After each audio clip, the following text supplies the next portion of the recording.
What's going on, everybody? Welcome in to the Blazers Uprise Postgame Show powered by BetUS. Today, your Portland Trailblazers get blown out at home again, losing to the Houston Rockets 125-103 as the Rockets, one of the best offensive rebounding teams in the league, destroy the Blazers on the boards. The Rockets got a whopping 23 offensive rebounds and out-rebounded your Portland Trailblazers 61-40. This wasn't even a game where the Blazers shot much worse, but when you can't get a defensive rebound, it's hard to contain a team. The Rockets score 74 points in the second half as they run away with things after only having the lead by one at halftime. There are some good things that come out of this game. Scoot Henderson plays well. Toumani Camara has some good moments, especially in the first half. And the Blazers were without Donovan Clingan and DeAndre Ayton, so you kind of understand the rebounding issues with Jabari Walker and Duop Reath playing some time at center today. But we're going to break down everything with this game. It's also a charity night. I'm going to go grab a link and put it in the description for you guys to donate. For those that have suffered from the LA wildfires, once again, all our thoughts are with anyone suffering from that, dealing with the fallout of that. Our best wishes to anyone who's had to deal with the fires down there in LA. Eric, hopefully you're having a good weekend, man. We're coming to you guys live on a Saturday night. We're going to be live on a Sunday night tomorrow as well. So how's it going, man? How's your weekend? Oh, it's all right. Brought up that stat last game, 55 out of 286 under Chauncey, that we've lost by 20 or more. Add another one to that. So now it's 56 out of 287. For up to 19.5% now. Yeah. It's not fun getting blown out at home like this, but I feel like as the season progresses and we get closer and closer to tanking, maybe we're already tanking. I don't know. You're just looking for positives, right? You're just looking for positives, especially with some of the young players. This team is not good. They fall to 13-28. Halfway through the season. This is game number 41, so they're on pace for a 26-win season. That is better than last season, but also they have one of the toughest schedules. So maybe it's a season where they can't even eclipse last year's win total despite their quote-unquote improvement. But in a game like this, we're just looking for individual things, right? We're looking for certain young players to play well. Unfortunately, Clingan is out with that ankle injury, so he's not somebody we get to talk about. So the main attractions right now, of course, are Scoot Henderson, Shaedon Sharpe, Toumani Camara, and then you had some players play off the bench that hadn't been getting as much run lately, notably Jabari Walker, who had a good first half, which was cool to see. And Jeremy Grant made his return today off that face contusion. That had him miss, 10 games? 10-game absence for Jeremy Grant. And he returns, and he doesn't really do much. He gets the start over Scoot Henderson. Scoot Henderson is, by the way, your player of the game. I'm just going to end the poll now. 80% of the poll. Third straight player of the game for Scoot Henderson. So where do you want to start off with all that? I set the table, Eric. What do you want to jump into first here? Well, we usually do the opposite, but I think today, Scoot deserves to be the main topic of discussion right away. Yeah. Between the decision once Grant was announced that he was going to play to not start Scoot after the last two games, to him coming in and having a really nice 21-11 game and looking for probably the third straight game as our best player. Third straight player of the game, poll winner. Yeah. I know Denny has he missed the last three? Yeah. He missed all three of them. So, Denny, we've said that same thing about Denny at points this season as well. I think it was good to see him not mope or go back to being passive or whatever. I felt like he came in the game, they put him in pretty quickly, and he had an immediate impact and went right back to playing the way he had been the last couple games. That was really good to see. And just really liked his aggression. I like the way he's been playing recently. Yeah, this game was strange, man. So in the first half, in the first half, there was a stretch where Scoot, he comes off the bench, right? He gets subbed in 3 minutes into the game. And the Blazers have been subbing guys into the game early in the first and third quarters, right? They've been running the starting lineup for 4 to 5 minutes and then subbing in guys off the bench, which normally you run at least 6 minutes into each half before you start subbing guys in. Scoot came in with 9 minutes left in the first quarter. He came in 3 minutes into the game after coming off the bench, right? And then he sits to start the second. The first 6 minutes of this game that Scoot wasn't in the game, the Blazers had 2 points.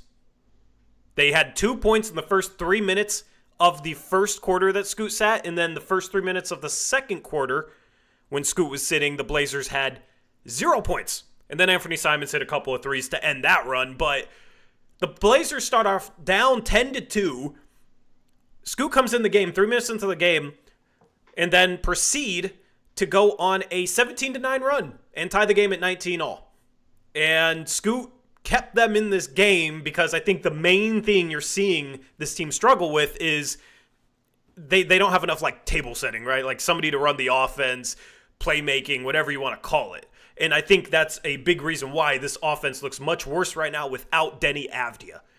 It also doesn't help that Anfernee Simons continues to struggle to shoot the ball. He was 3 for 6 from 3 today, but 2 for 7 inside the arc and did not get to the free throw line, so he hasn't been particularly efficient. Of course, when he doesn't have it going, that's going to hurt the offense a lot. And when he's hot, that can kind of carry your offense. We saw the Blazers have a better offensive rating recently over the past month when Anfernee Simons was playing well. So you couple the absence of Avdia with Simons not playing too well, and the result is your offense is just kind of stuck. But when they sub Scoot Henderson into the game in this first quarter, he kind of calmed things down, man, and really started running the offense. 11 assists for him, 4 turnovers, almost a 3-to-1 assist-to-turnover ratio for him in 31 minutes. And he was getting guys going like Jabari Walker and Chris Murray. You know, he had a transition. Chris Murray didn't shoot well, but he had a transition pass to Murray for an open three. Found Jabari Walker a couple times. Scoot had some really nice passes, and it wasn't just like pick and roll, make the right pass. Like he had a play where he was in the corner, caught a pass in the corner, and immediately zipped it into the paint. You know, that extra pass, that off-ball pass, right? Like just his passing has been superb lately. It's been really fun to watch, and this team was noticeably better offensively with him in the game. And it was with him running with lineups that had Jabari Walker and Chris Murray in it. Like, the offense was better with the bench lineup in the game when you had Banton, who was only 3 for 8, 1 for 3 from 3. Like, he didn't do a whole lot in his 21 minutes. Chris Murray, Jabari Walker, right? They're not known for their offense. Scoot's running with those guys, and the offense was better than when you had the starters and when you had Jeremy, Anfernee Simons, and Shaedon Sharpe. And I thought that was just a fascinating contrast to watch in this game. Well, to be fair, I mean, Anfernee was in almost the whole first quarter with him, and they kept 1 or 2 of Sharpe, Anfernee, and Scoot in the game most of the game until it got out of control. But overall, your point though, I agree with. He completely controlled the game when he was in there, and it's nice to see him go from points in his career so far of just coming in and being the opposite, where it's like, oh man, he's he just can't control it. Like he doesn't know how to do it. And now you can see signs of him coming in and inserting his will and the shots falling. So as long as that continues, that's going to help him immensely as well. It's really positive to see. I think it's basically the only bright spot on this team right now, in my opinion, is him kind of emerging, and hopefully it's him arriving, and this is how it's going to be from now on. I mean, not always 21 and 11. I'm not holding him to that regard, but I'm just talking about his style of play and controlling games and stuff like that. So.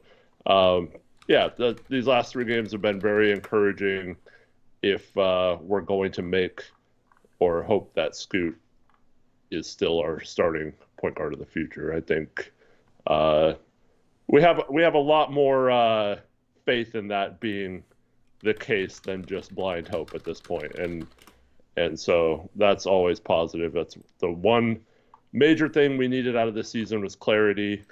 I said this last post-game show, I think it's pretty clear, Anfernee is not going to be a part of that guard rotation moving forward, whether he's on the team or not. Like it's clear that it's not going to work long-term with that. So I think it is promising that Scoot's giving us that glimpse of what could be if we gave him the keys. Yeah, absolutely. And, it's a good 3-game stretch, right? Small sample size. But if you look at the entire season, man, his efficiency has improved quite a bit, right? He's now up to 34.9% from 3. His last 15 games, right? So if you just look beyond just this 3-game stretch, his last 15 games, according to Casey Oldall, he's shooting 39% from 3. All right? That's very encouraging. Very encouraging because we saw him last year, first 5 games was like terrible from 3 and then started wearing contacts, goggles, whatever, and then shot almost 35%. Now on this entire season, he's shooting almost 35%. I'll take that, man. Year 2, a guy that had some shooting question marks, right, isn't known for his three-point shooting. 35%. I think we would all take that. I think we would all be happy with that because that's pretty close to average. That's pretty close to average. And now teams are still kind of leaving him open, but that's close enough where it's like, all right, yeah, I mean, if he can make 35, 36% of his threes, teams are going to have to start guarding him. And he's still 20. And that's going to open up the rest of his game. And then the passing's looking good. The turnovers are down, right? He's controlling the game a lot better. His finishing is up. His 2-point percentage before this game was 46.8, which still isn't great, but last year was 41.6, right? So you're looking at a 5 percentage point increase there, and it's probably even higher after this game as well, right? True shooting percentage, I'm actually doing the math. I'm just curious what he is true shooting percentage right now, but last year it was at 48.9%. Going into this game is 53.1%, and that's going to rise, right? So let's just say, like, if it's 53.9-ish probably after the game, that's a 4 percentage point increase in his true shooting percentage. And he's getting close to average efficiency. And it's like, there was just so many narratives less than a week ago, people talking about how he hasn't improved at all. And it's like, at this point, man, statistically on the season, he's improved. You can see the improvement statistically. I think you can see the improvement with his play if you want to use the eyeball test as well. And that's encouraging to me that you can actually see the improvement statistically, that you can actually see it on a season-long basis, right? Because if it was something where, his stats are still the same as last year, but he's been really good these past 3 games, then it's much easier to look at this as like, it's just a 3-game hot stretch. It doesn't really mean anything. But on the season, he has improved statistically, and it's pretty clear. But until this 3-game stretch, most of his counting stats were worse than last year. I mean, yeah, but season-long stats take everything into account. Takes your good, your bad, everything, right? So that's what I'm going to look at. I'm not going to look at, Shaedon Sharpe shot really good for 2 games, but he's still shooting 28% from 3 on the season. Like, all right, then, yeah, the 2 games are an aberration. On the season, though, this is what he's done on average this entire season. On average, he is noticeably a better player, I think, with the eye test, but also on average this season, he's noticeably better statistically. Yeah, but you said, as people were saying, the opposite last week. What those people were true. Yeah, but what did I say? Yeah, but what did I say? It was eye test. To me, it might not be as easy to back it up with the stats, but you're seeing him start to piece things together. Mm-hmm. That was the argument I made last week. Yeah, but I'm just saying, like, those people technically were correct about the stats. Like, now he was still, his turnovers were still down. His efficiency was still up a bit. Like, maybe that's not as much improvement as you want, but with a dude piecing it together, there's still some improvement statistically there. Now, if you look at, like, points per game, I feel like that's what people are basing it on. Last year he averaged 14, now he's averaging 12. It's like, okay, well, he's playing a couple less minutes per game. he's also learning how to control the game and like try and make the right play. Yeah, I'm not arguing. That was my problem with like people that talk about like, oh, look, he's least improved. His points per game is down. His assists per game are down. Per 100 possessions, right? His points are down 2 points per 100 possessions. Okay, his assists are almost equal. His turnovers are down by almost 1, right? And his efficiency is up. And that was the case last week too. So that's where, you know, it's also the eye test thing on top of that, where he's starting to piece things together. And once he starts to piece things together, he'll gain more confidence. Confidence will help him play better, right? Because basketball is a game of confidence. Confidence matters.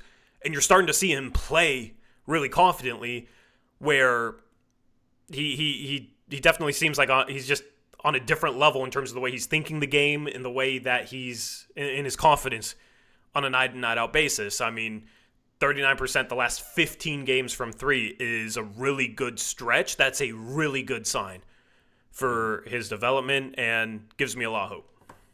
Absolutely. Just like Matisse Thybulle last year. No, I'm joking. Man. Don't give. Why are you like... No, it's a joke. All right, chat. Eric can take over the throne of the negative one. All right, I will relinquish it just for that one comment, Matisse Thybulle.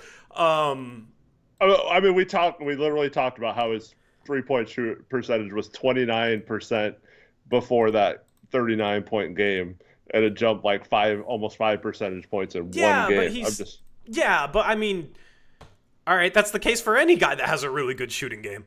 But we don't sit there and like, oh, that one game made their 3 point. No, I feel like we're cherry picking because we're not going to excuse the 0 for 8 game, right? Like it all at the end of the day, on average, what are you as a shooter? Now you can sit here and say like, okay, he's streakier, right? If you're more inconsistent from game to game, okay, you're streakier. But like, let's start with like, okay, he's streaky. Sometimes he can have really good shooting nights. I'll take that as a starting point because we were sitting here having conversations where there's like opinions out there that are like, oh yeah, I don't ever think he'll be an average shooter. Like there's people that said that. So it's like we got to have a starting point. Mm-hmm. And it's like I feel like, all right, now that he's shooting basically 35% from 3, he's 34.9. Now it's like, oh well, it's the one game. If we start cherry picking when he's shooting 35% from 3, I will take that right now. I will take that over the alternative. Yeah, absolutely. And I said I was encouraged. I think this is great the way he's playing the last 3 games. All I'm saying is that it has changed drastically. All his stats were worse, pretty much, just 3 games ago. So like it's not a case of those people looking at it from the outside were necessarily incorrect if they were just looking at that from that perspective. Okay, sure. All right, what's your point? Do you want to say some nice things about him? I see. This is the problem. Did I not just say like I went off for like 2 minutes about nice things about him the first time I spoke about him this stream, right? Yeah, I just feel like, man, he's playing really good right now. He's shooting 39% his last 15 games. Okay, take out the good game. What is it? I don't know, but it's like. It's encouraging. It's something to get really excited about with how bad this team is playing. And it's something I literally said that. Okay. But it's something that I don't think we have to sit here and like nitpick that's 1 game or 3 games ago he was shooting this or that. Like you can see the improvement. No, and statistically now it's backed up. Like he's definitely improving. He's definitely taking a step. His efficiency is better inside the arc, outside the arc. He got 6 free throw attempts in this game. You know, he's been getting to the line more lately, which he was struggling with in the middle part of the season. He did well at the start of the season, but I like that he's getting to the line a little bit more now. And it's just the floor presence. Because he came in and completely calmed down this game and was like the only guy that could get this offense to run. Like, with him out of the game, they got destroyed. He was a +3 tonight in a game they lost by 22, right? And you can sit here and say, like, oh, yeah, 1 game plus minus, right? Like, who is he on the court with? I mean, he was on the court with Chris Murray, Jabari Walker, you know what I mean? He was not on the court with good players, and this is a good Houston bench. You know, they're a little shorthanded tonight, but you got Tari Eason, you got Cam Whitmore off the bench as their 6th and 7th man. Like, that's a pretty good 6th and 7th man. So the floor presence as well is kind of like my big gripe 3 games ago with people saying, "Oh, he hasn't improved. He hasn't improved."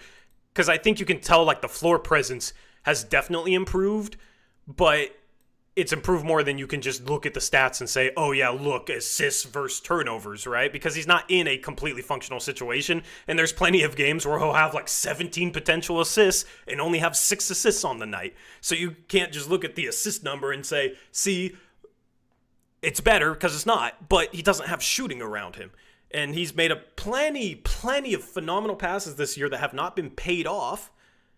So that's basically my point from 3 games ago with the people say he's the least improved player in the league. It's like you could see the improvement. He's calmed down a ton in the past year. He's calmed down a ton. He's picking his spots much, much better. And that's a great sign. Yeah, absolutely. These last 3 games have really been, I wouldn't say eye-opening, because like we talked about, we've been watching them all year and seeing this incremental improvement, but it's just, I mean, it finally like popped, and that's what we've been waiting for. And if this is who he is moving forward, like this type of effect on games and stuff like that, and this is why I've talked about like in the draft being okay if someone like Ace Bailey or something like is the guy we get, because I feel like he would be a really good fit on this roster with Scoot, and Sharp, and we don't necessarily need some of his weaknesses if those guys are what we're seeing at some points of this season. So I'm just like ready to. We got the trade deadline in what, 19 days or something like that. Mm-hmm.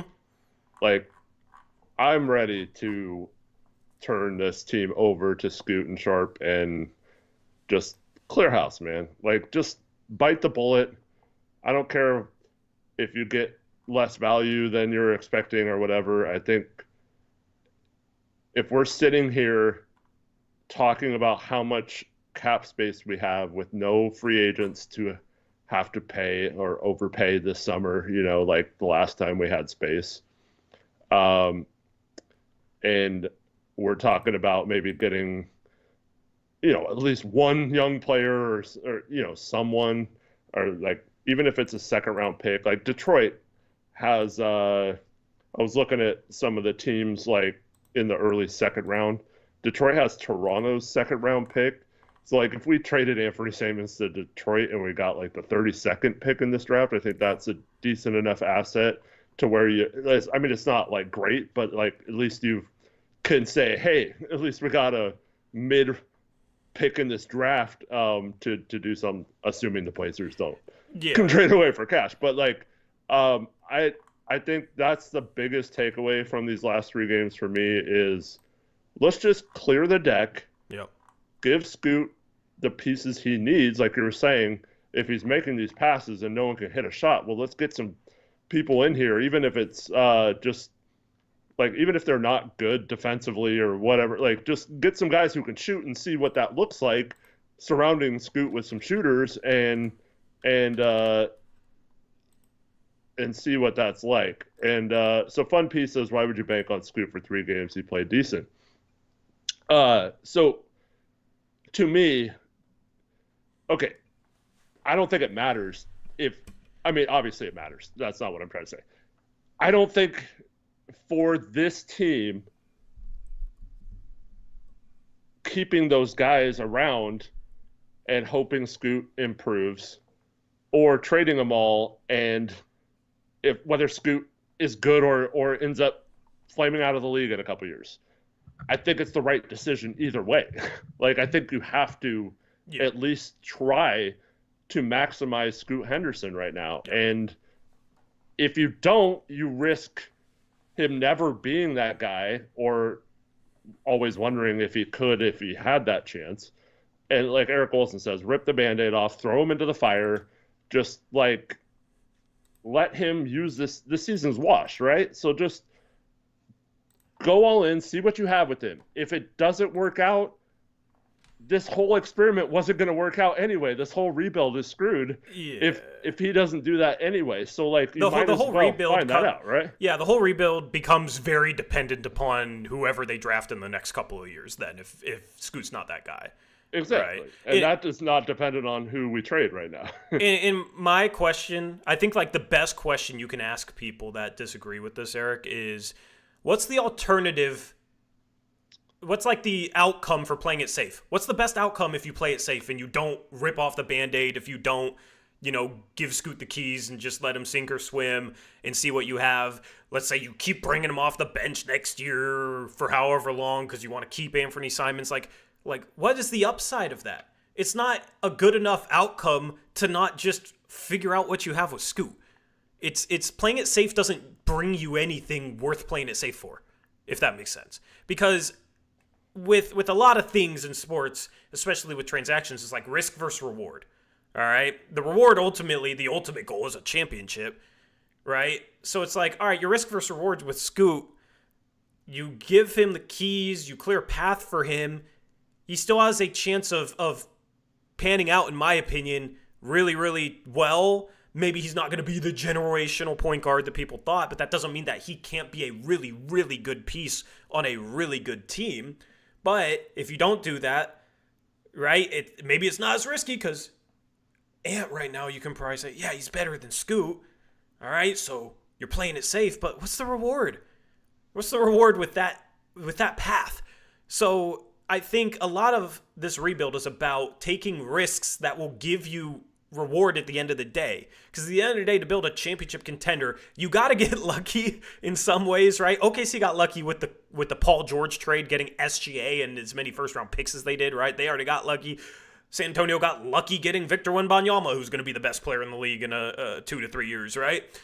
The Blazers have to have their own luck. You got to risk it at some point in order to get lucky. If you play it safe, you're never going to get lucky enough, if that makes sense. You're never actually going to hit on those high outcome scenarios. You're not going to give yourself enough upside, right? It's the same thing as like if you just sit here drafting role players that are always only going to be role players instead of taking the boom or bust prospect. Like, that's how you get stuck with a bunch of role players, but you don't have a guy that's good enough to lead you anywhere.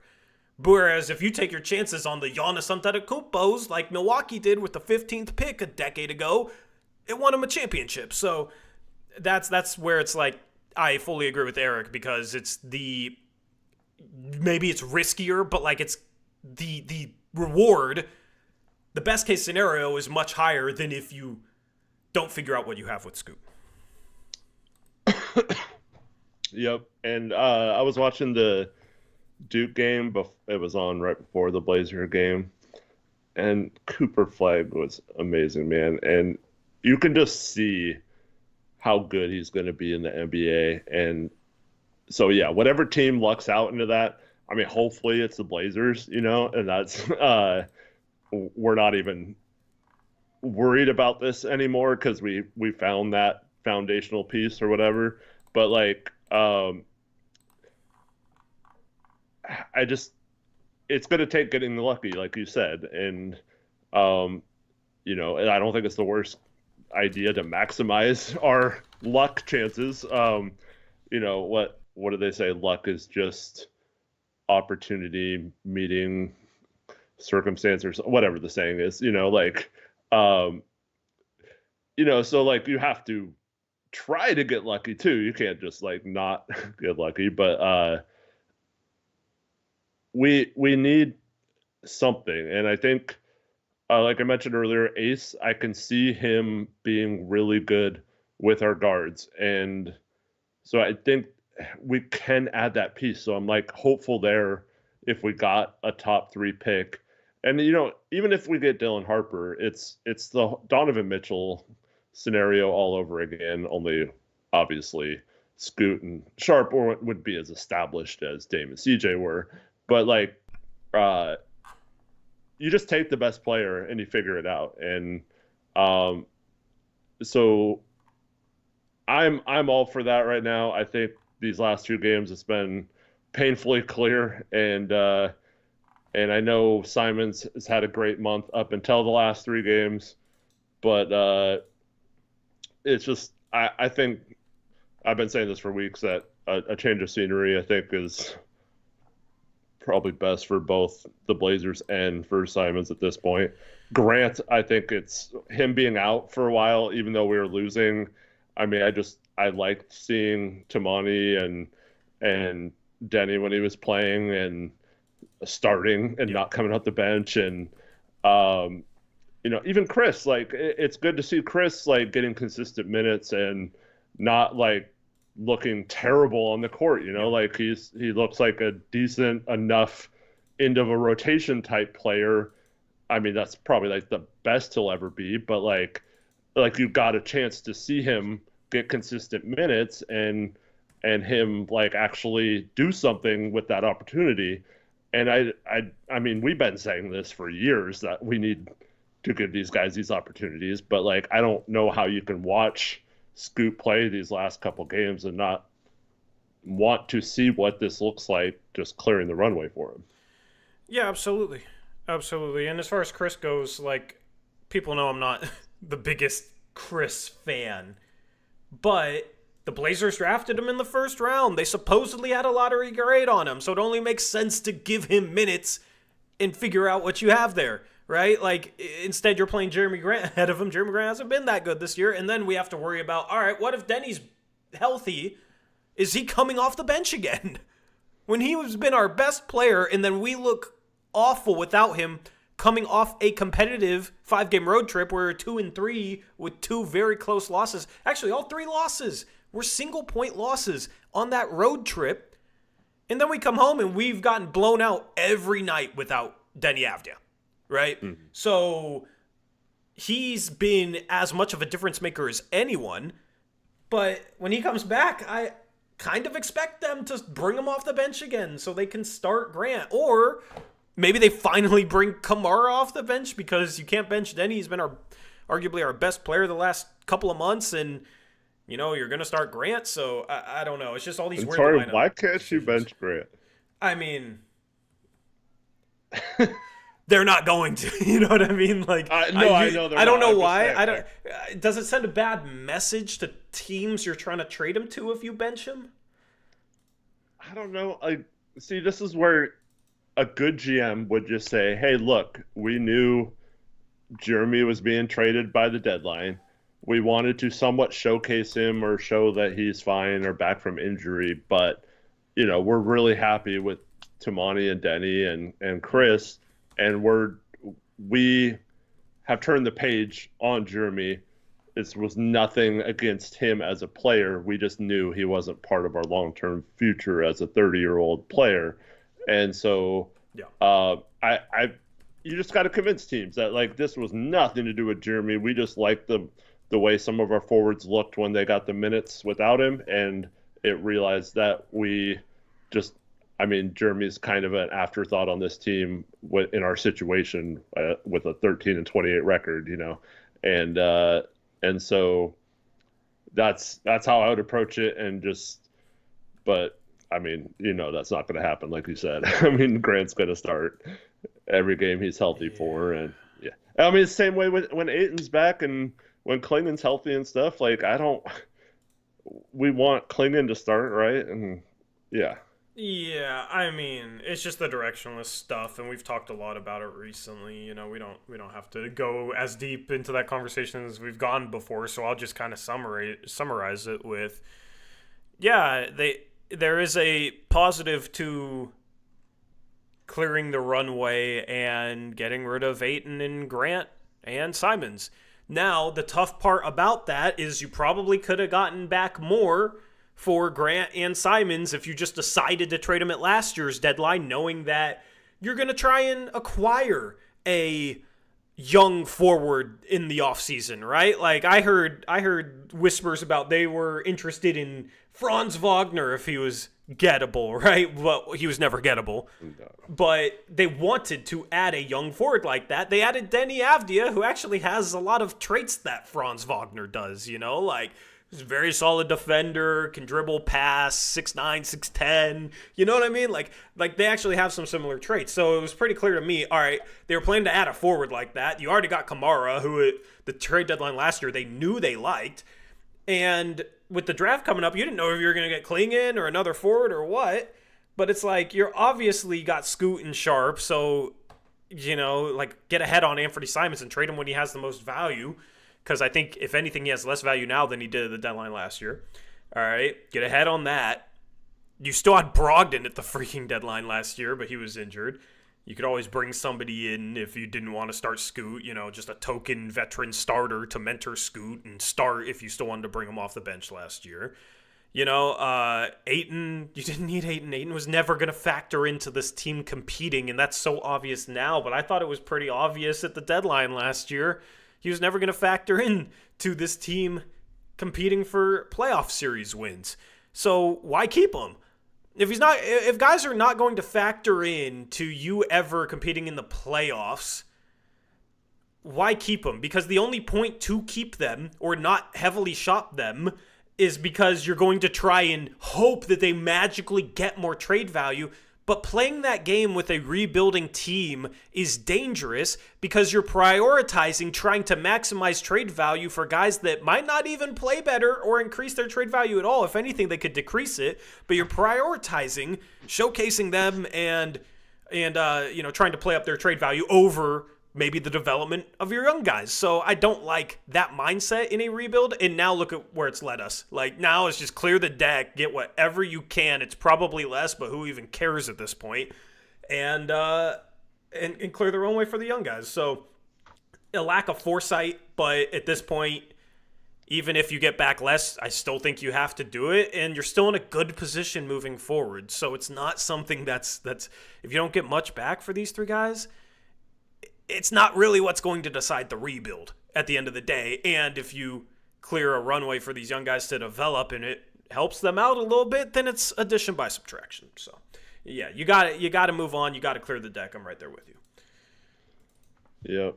I love how I said that was going to be a summary and I talked for like 4 minutes, but go on. That's all right. Kyle Wilson, who we haven't seen in a while, is in chat. Kyle? He said he just proposed to his girlfriend tonight, and she said yes. So congratulations to Kyle. Give him congratulations in the live chat. I may be totally wrong about this, but I feel like in the past he's asked some life advice questions. So I'll just pretend like we helped him out. Yeah, we'll take the credit for that. All right, give us a congratulations for making that happen for Kyle Wilson. No, all jokes aside, congratulations, man. And how'd you do it? Let us know in the live chat. Yeah, how'd you propose? Did you put on our stream? Did you just do it? You put on our stream and said, "These guys are why we're still together, babe. Will you marry me?" It's probably the best thing you could have done. But congrats to you.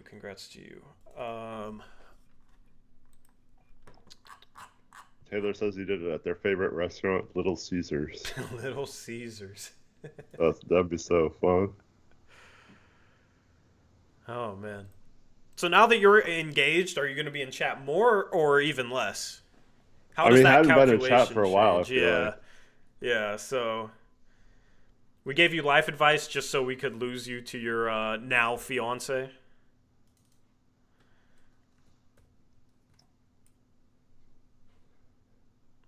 Took her to the coffee shop where we first met, overlooking a lake, made it up with a "Will you marry me" sign and a candles, roses. Nice. That's pretty well done. Anybody out there that isn't married, take some notes. Shout out to our guy Kyle Wilson. Matt Cardell says, "Say yes, or we're going to finish watching the Blazer game." Yeah, nothing like nothing like. I can't even think of the word, but yeah, threaten her into marrying you. That's how it's done. All right. I'll tape your eyelids up so you can't look away. Yeah.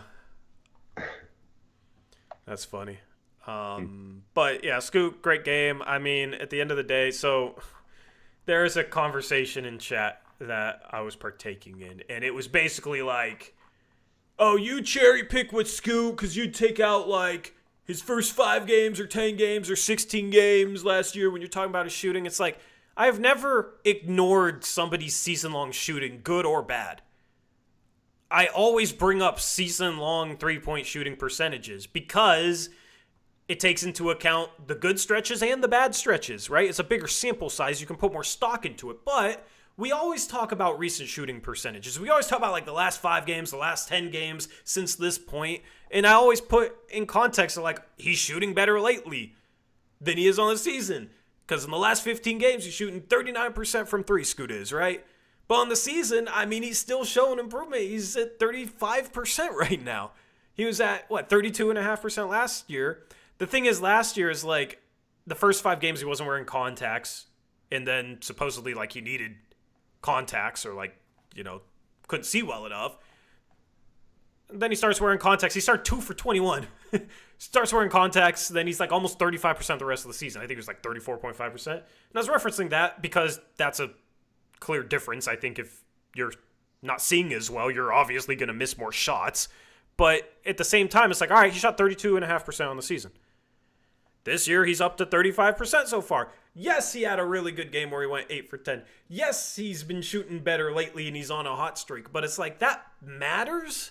And on the season, like, all right, we can take the... He did not shoot well at the start of the season. He shot very poorly. Even with that, he's still 35% on the entire season. So I will absolutely take that and hope that, just like last year, his three-point percentage gradually improves. His three-point shooting gradually improves as the season goes on. I think his shot looks smoother.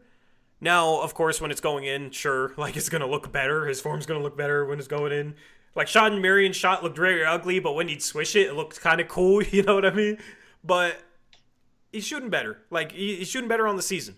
All right, now, maybe if he goes on a stretch where he can't shoot the next 15 games and it's down to 31%, then I'm going to be disappointed. And like, he's 31%, right? But, it's not just stat watching. Like, it's one of those things you can stat watch, though, because it basically encapsulates how you're shooting on the season.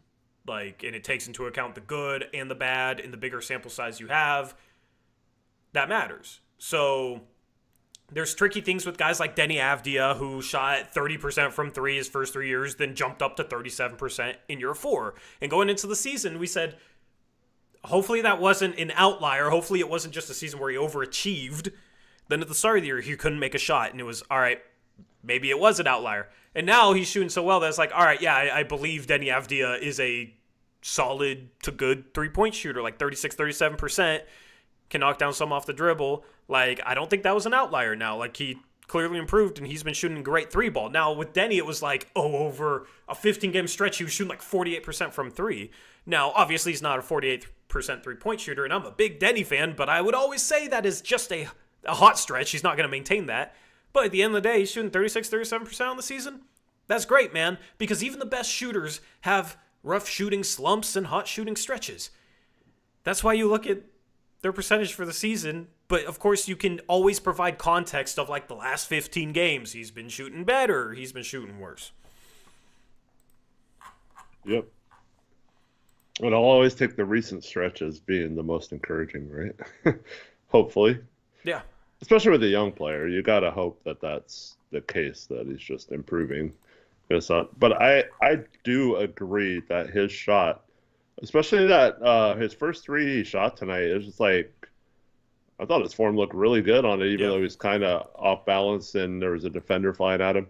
Like, you know what it is? It's more one motion. Yeah, and it's quicker, and it's, I don't know, it's just like he's not doing like that weird cupping of the ball anymore. Yeah. And we've talked about this with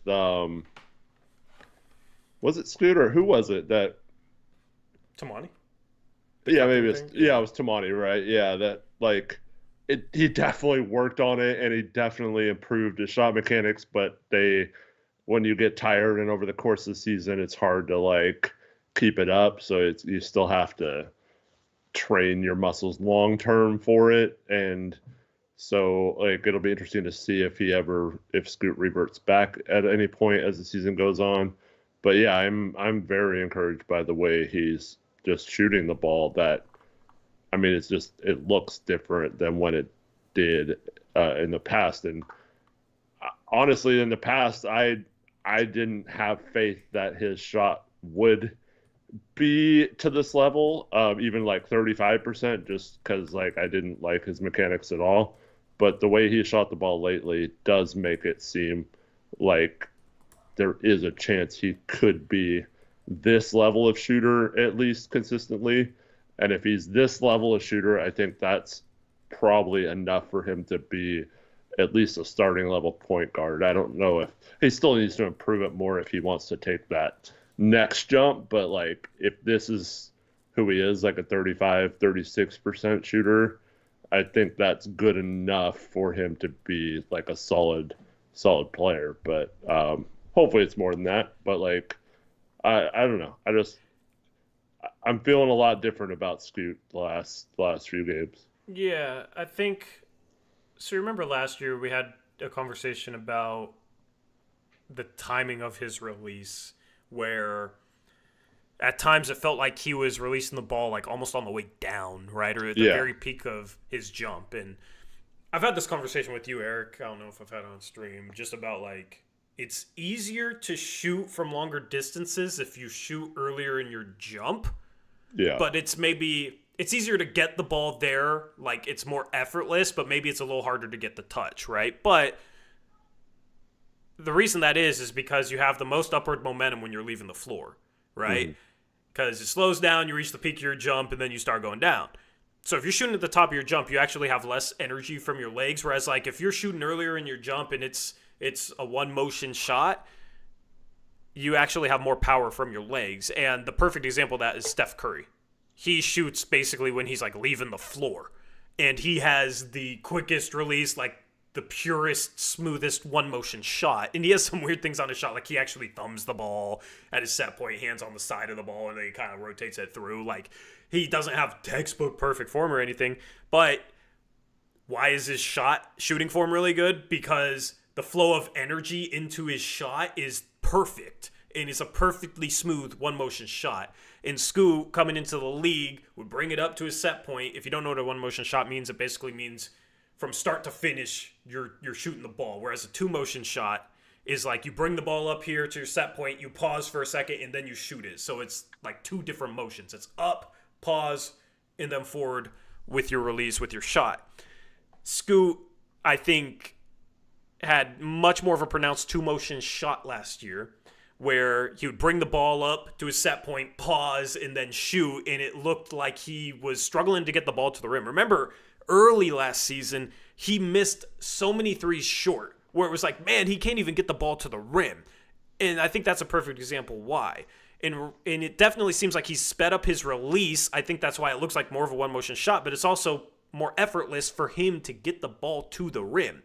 So that was the thing with his jumper, is like, there was some weirdness to it, but I didn't think that his form was so bad that he couldn't like improve some of the things he needed to improve on with it and become like an average 3-point shooter. And that's why I was sitting there saying like, yeah, it's not looking good, but I'm going to be patient with this jump shot. Because there's you can always speed up the rhythm of it. Now, if you shoot the ball like way above your head, it's impossible to shoot a one motion shot, right? And if you have weird quirks to your jumper, like they're always going to cause problems. But with Scoot, it was just like he brings the ball up, he kind of pauses, he needs to speed that up, needs to smoothen that out. But I think like the follow through is good, the base is good. Like he's on balance. I think that's a big thing, right? Is balance. On a lot of his threes, he has really good balance. And even when he drifts, it's like a controlled drift. Whereas you look at guys like Sharp and, maybe some other guys, like they don't necessarily have the best balance on their threes. Like Anfernee Simons has really good balance. That's part of the reason why he's a really good 3-point shooter. Dame had really, really good balance. I think Scoot's balance is pretty good. It's just been about kind of smoothing out his shot, getting the flow of energy right. And a lot of his makes lately has just been super smooth, super fluid. And that's something that's exciting about his shooting as well. And that's something I can point to and say, like, yeah, he's on a hot streak, but also here's a reason why he might be shooting better. Here's a reason why he might be improving as a 3-point shooter. So, it's an eye test thing, so it's always debatable and ambiguous, but I do think there's a clear improvement there. Chat, let me know what you think, because I'm curious if you see it too or if you disagree. Yeah, for me, I think he jump too much on Yeah. the shot in the past. It was like it is just like out of control jumping. Like he'd be way too high in the air, and then like you said, if you're shooting on the way down, one of the things that happens is you're shooting at the hoop almost a direct Yeah. line, and so you it's harder to arc the ball properly. So I feel like his jump is a lot more compact and just nice and normal now. It's not like why is he jumping like 5 feet in the air Yeah. shoot a 3 point shot He's and like shooting more like Westbrook, man. That's what Westbrook would do. Now he's yeah shooting more like Steph. He works out with Steph, man. I'm hmm just saying. yeah and like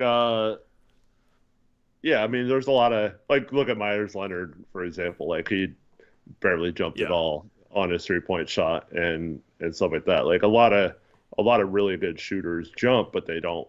It's only a few inches off the ground. It's not like Steph.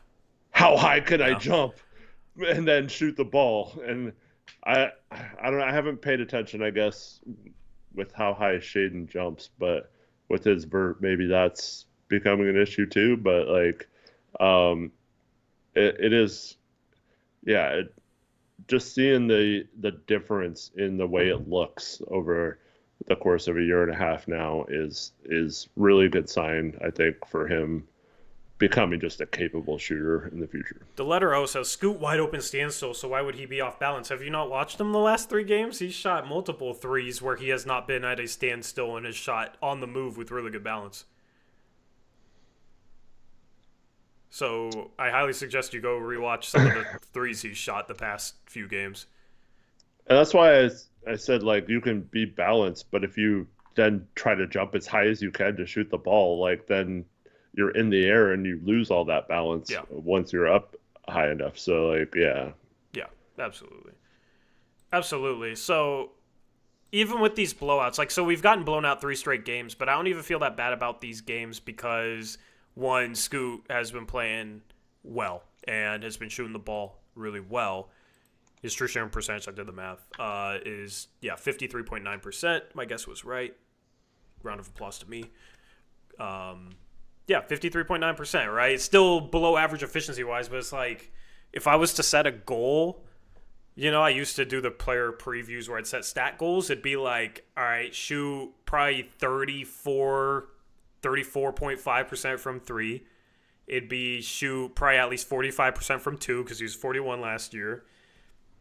I don't know what I would have set it for like turnovers, but it definitely would have been like cut down on the turnovers. He's done that. I think he's improving defensively. He had 3 blocks. We haven't even talked. We've been talking about Scoot for a while. We're almost an hour into the stream, but he had 3 blocks today. Mm-hmm. Like he had a play where he went vertical with Jalen Green, which is not easy. Anfernee Simons knows that, right? Because Jalen Green had a massive dunk on him last year. But like he had a play where he rotated help side as a rim protector and went vertical and stifled Jalen Green, one of the best athletes in the league at the rim. Like he's starting to come up with some really impressive defensive plays. Also, like his hustle today, I thought was pretty good. Ball going into the backcourt. He's trying to hustle it down and like battle against Dylan Brooks, and that seems like a small thing, but for this team, it's more than just a small thing because we don't even see guys run like that back on defense. So I think the hustle and the improvement on the defensive end. He's still not necessarily like a really good defender, but I feel like we couldn't expect him to show much more improvement than he is right now at 20 years old as a small guard. Yeah, and that's the other thing that's been encouraging. I still don't understand why.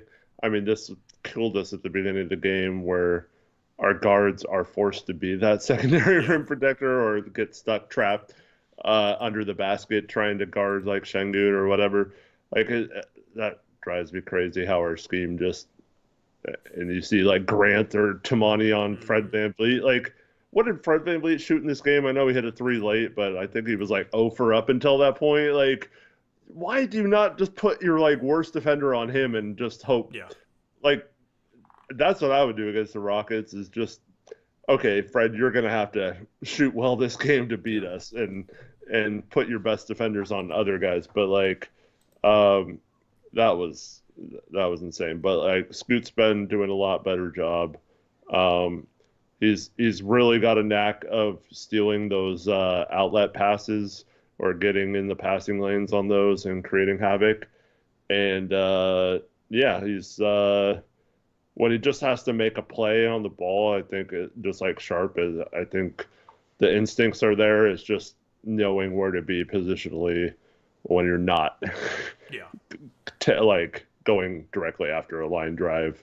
Yeah. Or and stuff like that, which still needs to be improved. But I mean, no, not many 20-year-olds are adept at that anyway. So like, And we're such a mess with that it's like, who knows how this is even being coached. You know, right, so yeah, definitely an improvement area for him. It's just like we seem so discombobulated when we have to rotate that part of this for me. And honestly, like with anyone, right? Like I don't get too I'm not too harsh on any individual player with our rotations. It's more of just collectively this team is just bad at rotating. They've always been bad at rotating no matter who they have on the floor though under Chauncey Billups.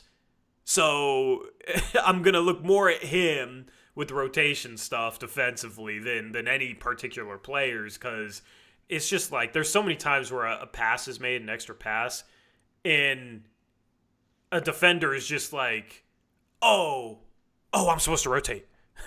You know, where they don't move when the ball's in the air, right? Somebody catches it, and then they kind of like look around and they're like, oh, I'm the closest guy to him. I guess I'll run at the shooter really late, though. Where it just seems like they're not locked into where they're supposed to rotate or how they're supposed to help and rotate. That, you know, it's hard to even judge. And that's where hopefully we get a new coach next year. We rotate better defensively. We get somebody that can help us rotate better defensively. And then the guys that are struggling with rotations will stick out like a sore thumb if we collectively improve, right? If somebody's still lagging behind, then it's like, yeah, see, he's struggling with this because of him, because everybody else is getting better, because we have a coach that's coaching it better. Then that's where like I'll start nitpicking guys and like being hard on guys for the rotations. But right now it's just such a discombobulated mess that it's hard to even judge any one person. Yep. And, but also real quick, the mismatches is also why we struggle to rebound, because you have guards trying to box out bigger players. Well, you have that, and then you have Jeremy back tonight. Yeah. He got a contested rebound against Şengün. I was very impressed. That's what I was just about to say. With the exception of one contested rebound, where I saw him fight for the ball like I've never seen him fight on a rebound before. Outside of that, yeah, he was brutal on rebounding.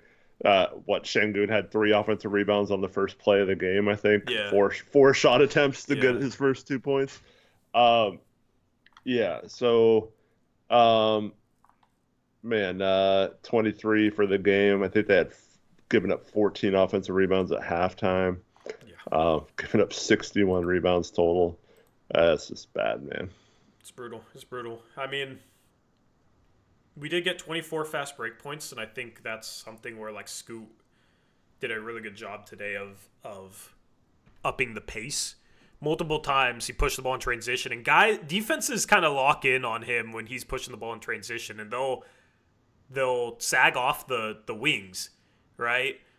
Because there's multiple times where like Tamani's running on the wing and Scoot just hits him with a pass and he has a lane to the rim. There was a play with like, I think it was Chris, same exact play where Scoot's pushing in transitions, Chris on the wing. Chris is only 3. It was a play like that where Houston had defenders back, but they weren't really focused on the guys running on the wings. They were all kind of staring at Scoot as Scoot just pushes the ball down the middle of the court. And then Scoot kicks it out to Chris Murray. He's wide open. Now, maybe they left Chris Murray wide open because he's not a good three-point shooter, but like they had moments where they ignored other players and they basically had line drives to the rim. And I think, you know, people want to have the conversation about like, oh, Scoot's athleticism was oversold. And I talked about that last stream or the stream before. He's still quick, though, and teams still know, like, all right, in transition, he can get to the rim. Teams seem to respect that. And I think he's been making really, really good decisions in transition, because we saw him last year, right, where he just tried to beat everybody to the rim in transition with his speed, and he forced some terrible, terrible shots. Now it's like he's pushing the ball in transition, but he's consistently making the right pass to the wing, and that's a big reason why he had 11 assists tonight. And that's really good to see because he and Denny are the only reasons we ever run. Without both those guys, like, we would probably have no fast break points, because Ant plays a little slower. Grant isn't somebody that's going to push in transition. Like, who's going to push in transition?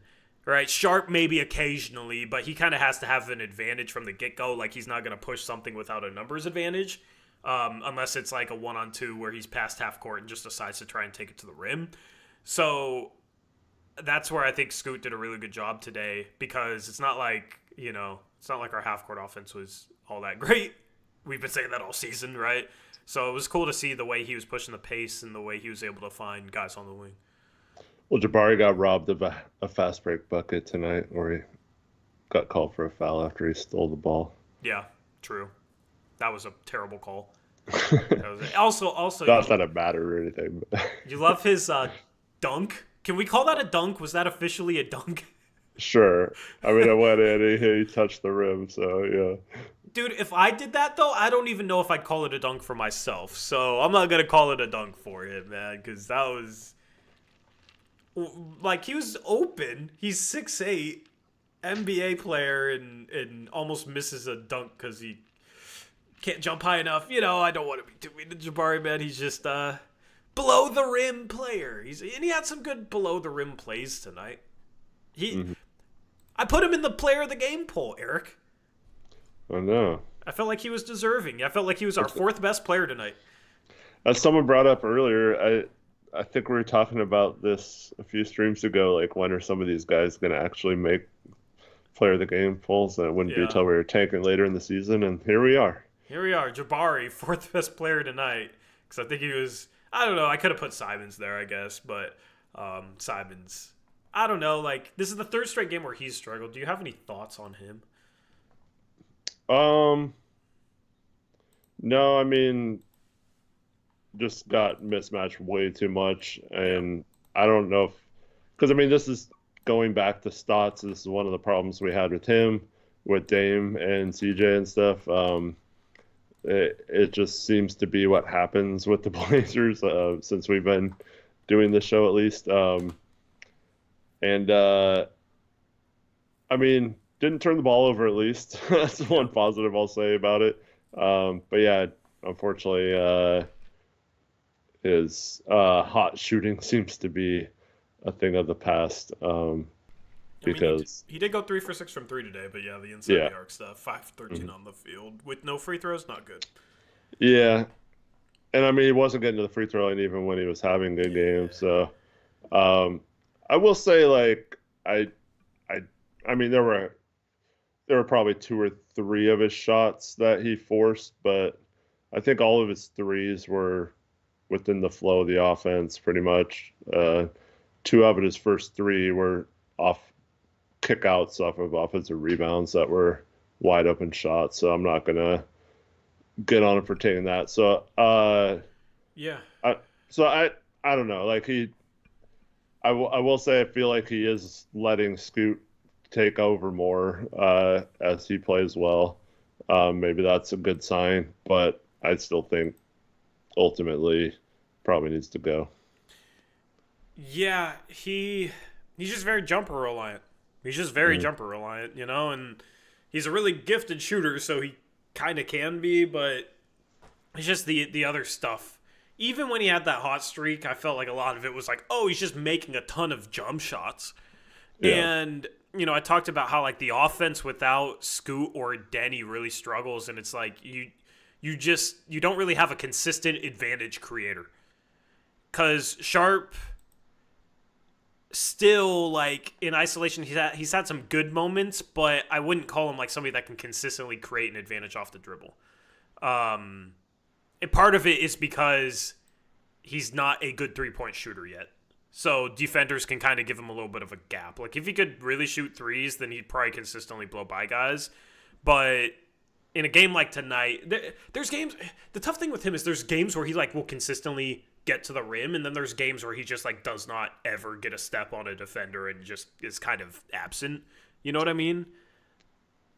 Well, Men didn't play tonight, but Fred's a good defender, and Yeah. overall, the Rockets have a pretty good team defense. So, I mean, I think that's part of it. But Yeah. But like, I feel like Denny in this game is still consistently going to be able to get into the paint, draw defenders, make his own yeah, slow but he's plays, kick out bigger. passes. You know what I mean? But like, that's why he's so important to this offense for it to function, is because he consistently creates advantages and breaks down defenses. Whereas Simons and Sharp, they're gifted, and at times they can. They just have games where they don't consistently like break down defenses or create advantages.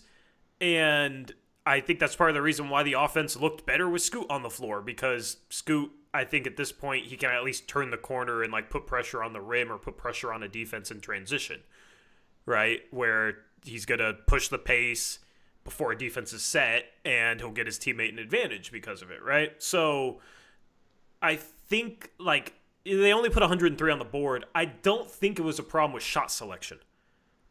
There was no Blazer where I was like, yeah, they shot a bunch of bad shots. Jeremy had a couple bad shots inside the arc, but in 25 minutes, he only shot 3 shots inside the arc, Yeah, and made one of them. So he had 2 bad shots inside the arc, right? Like in 25 minutes, that's not the problem in this game. The problem is you just don't have enough guys that consistently break down the defense and consistently collapse the defense on this team. And even when you're healthy, you still only have like Denny's the most consistent guy, and then Scoot, I think, is becoming more and more consistent because he's just making less mistakes. Because he could always create an advantage. It was just oftentimes it would come with like very sloppy play or him being out of control.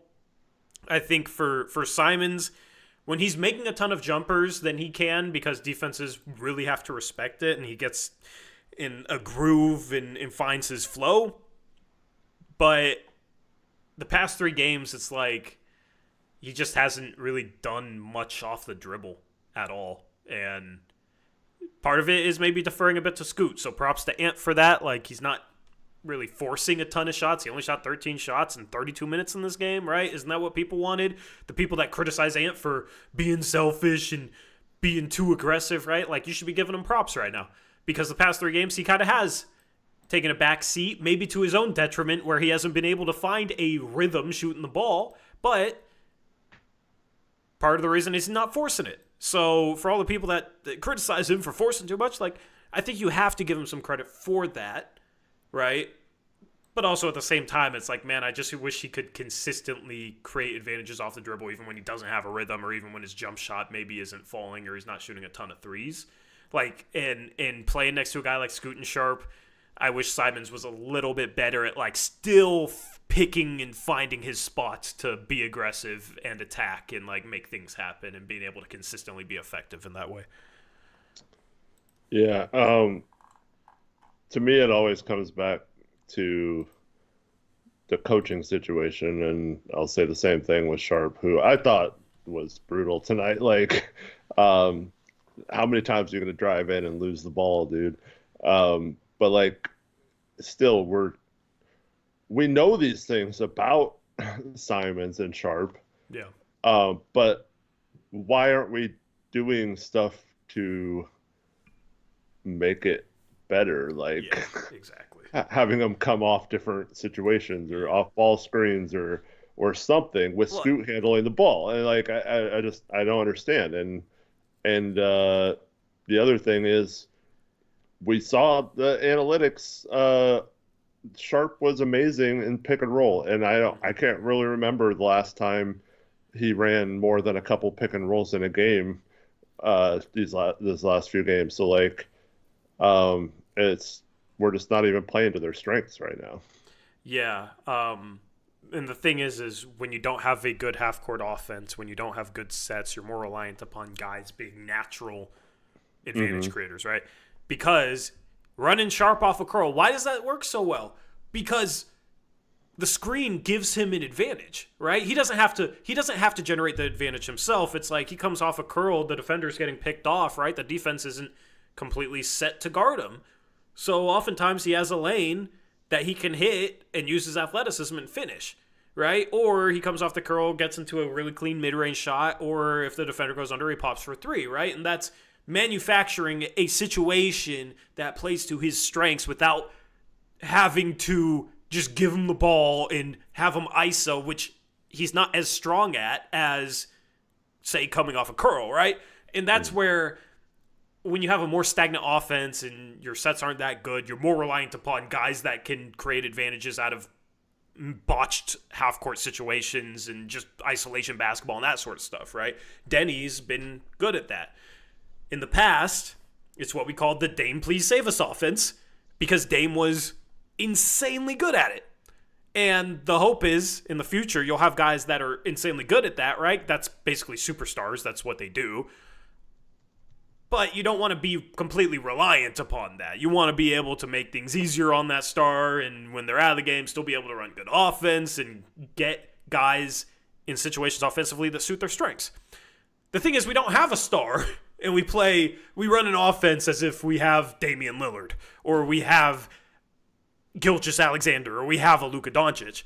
And I think that's part of the reason why the offense has been so bad. It's the reason why we were last in assist percentage last year. And it's why in a game like this, man, it's like I don't even have anything that bad to say about any player offensively. I don't have anything bad to say about shot selection. It's just like they're a good defense. They killed us on the boards and we didn't have a couple of setters. And our offense kind of sucks and the sets suck. And we've been talking about that all year. There's not even anything more to say there. So that's just the result you get in that sort of situation. 19 turnovers is bad, but also it's like when you have guys on the floor that struggle to create advantages and your sets aren't doing anything for them, then they're having to try and force things, and I also think that's kind of a byproduct of all that. Yeah, absolutely. There was some sloppiness that is definitely on the players. It's just, I do think that is a byproduct. Is if you have to give the ball to Chris Murray and he has to try and isolate and take somebody off the dribble, you know what I mean? Like it's probably not going to go so well. I don't know if he had any turnovers today, but it's just an example. And going back to what you said about Sharp coming off the curl. So tonight he had at least a handful of times where he drove, could have pulled up on a mid-range shot, had the space to do it, and kind of hesitated for a minute and lost his advantage, and then tried to drive in and lost the ball or whatever. Coming off a curl, you catch that ball, you're wide open, you just shoot it naturally. Like that's part of the play design. Yeah. You know you're supposed to pull up if your guy goes under the pick or whatever. So like it's just part of the flow of the offense. It's a lot easier to just be like, okay, I come off this screen, if I'm open, bang, hit that shot. Whereas when you're driving and trying to create shots all on your own, it does become a case of, oh, well, should I shoot it? Am I forcing too much? Yeah. I've lost the ball a couple times. Do I really want to drive in and try to score again? And I think that's affecting a lot of these young players where it's just like they can't get consistently good looks and they're unsure of what points to attack at, what points to not attack, and it's confusing them a little bit, and I think it's leading to some of these issues with not being able to create good enough looks and also the turnover issues. Yep, absolutely. Like, honestly, I don't even want to really break down any other player offensively because I feel like that conversation applies to why Sharp was 5 for 14 tonight. You know what I mean? Mm-hmm. Well, we'll talk about him in a little bit. But first, I want to thank a donation. Shout out to MGJJ123 with the $10 donation. Thank you. Says, do you guys think the tank has began again? I'm really hoping for some more competitive games. This seems early. Thank you for the donation. Eric, what do you think? I don't think the tank has begun. I mean, you could argue that they're already starting to hold out players. Maybe like Jeremy for as long as they did, Ayton tonight.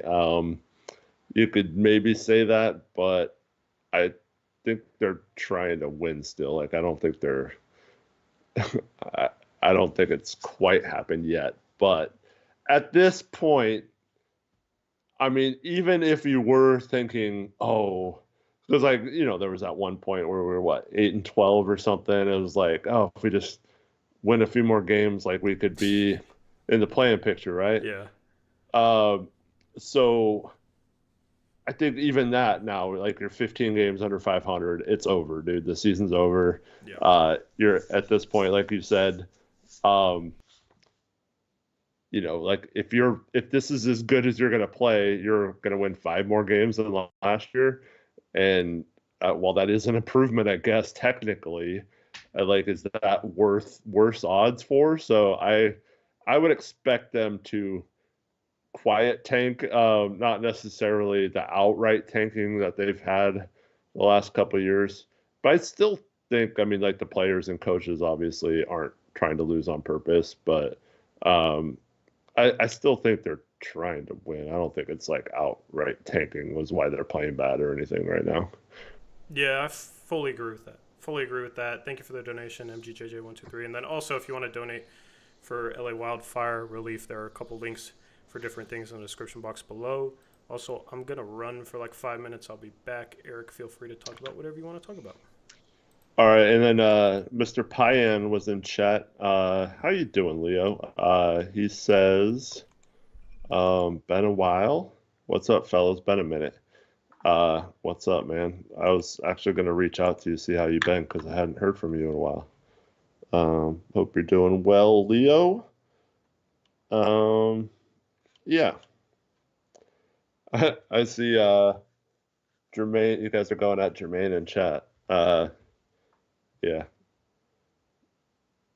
You think Chauncey would be good with better players? Love you too, Starcadian. Everyone go at JP. What did JP do?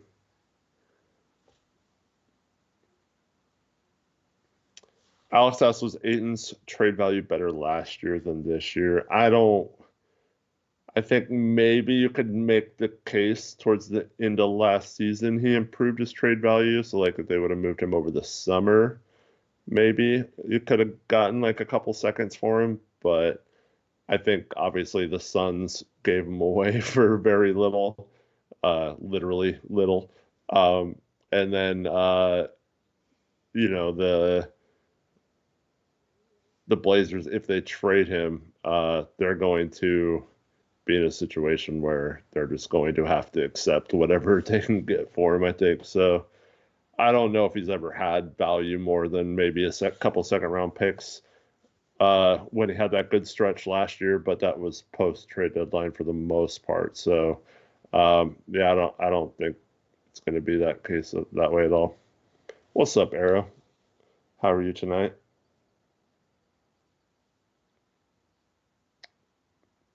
Is there any team that values Ayton? Probably not. I mean, I'm holding out hope that there's a team, whether it's Atlanta or Chicago, who we'll see tomorrow night. Just like one team that has like those teams that are kind of in that middle range of the Eastern Conference there, that one of them is just like, oh, well, Ayton still kind of fits in our timeline with Trae Young or Kobe White or whatever, and we can just offload him on one of them. It doesn't really matter what we get back, I guess, in those situations. G. Willikers asked, could the Pistons be convinced to get another big man? I don't think so. Not a max contract guy like Ayton. I think they could be convinced of trading for another big because I do think they need another one. I think Robert Williams would be much more likely to the Pistons. I actually was thinking about the Pistons today because I saw some national writer. I mean, we've of course mentioned this since prior to the last draft that the Pistons had some interest in Anfernee. But I was messing around with trades of like Jeremy and Anfernee for to Detroit, and like I mentioned earlier in the show, they do have the 32nd pick in the draft currently via Toronto, and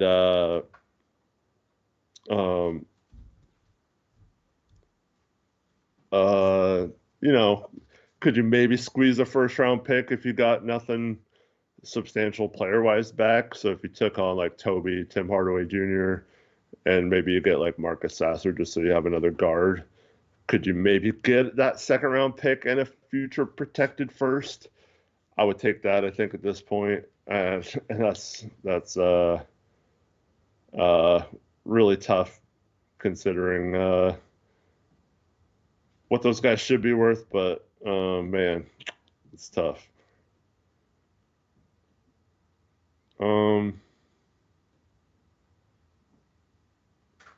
Alex asks what the Bulls do with 8 and they already have big man. Oh, the theory would be that they'd trade Vucevic for a younger player. Hello, Mom. She says, hi, everyone. Another tough game to watch. Yep. Yes, it was.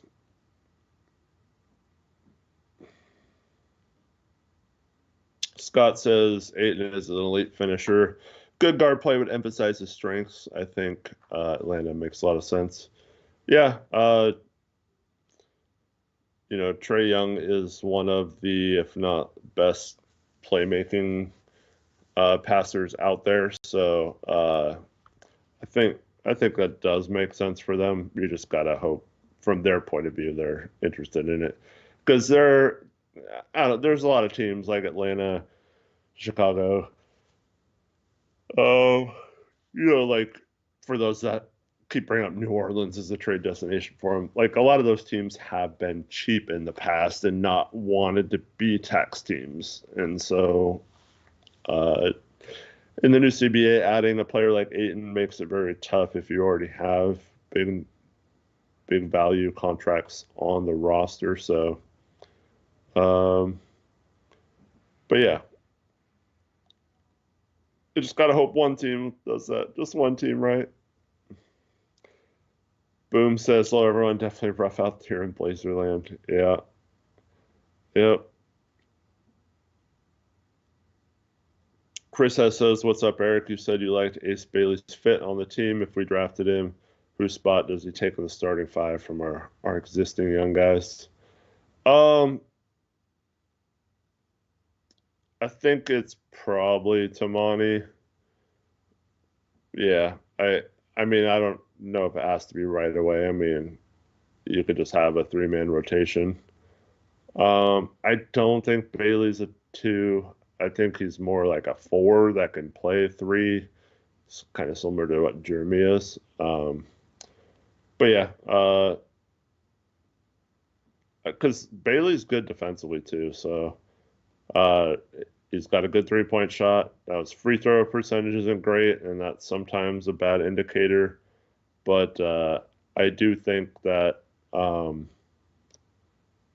man, it would be nice to have his shooting, and you wouldn't have, if you have Scoot and Sharp playmake as the playmakers with him in the corner spacing the floor, I think that offense could really do some stuff.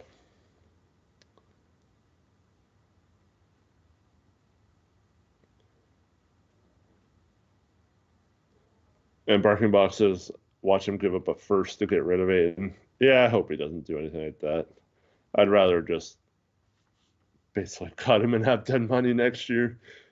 Just don't stretch anyone. Just like keep the dead money. Starcadia wants me to bring my mom back on stream. Well, my mom doesn't live with me. She was dropping off.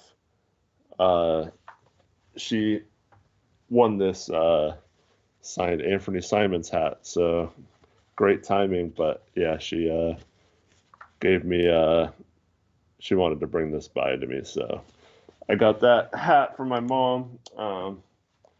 And yeah, I'm actually married with kids of my own and stuff, so like I don't live with my mom anymore. But yeah.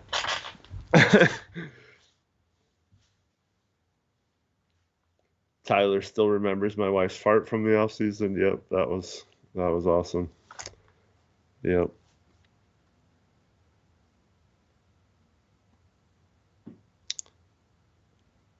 It would be cool if I lived with my mom, because my mom's awesome, and yeah, she's become a huge Blazer fan, has season tickets, all that stuff. So yeah.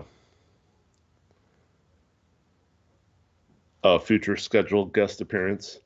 Well, I'm going to the game tomorrow night, so um, I am gonna be a little late, but my daughter got me tickets as a Christmas present to a Blazer game, and this is the one that worked out best with our schedule. So, um, yeah, going tomorrow night, be my first game of the season.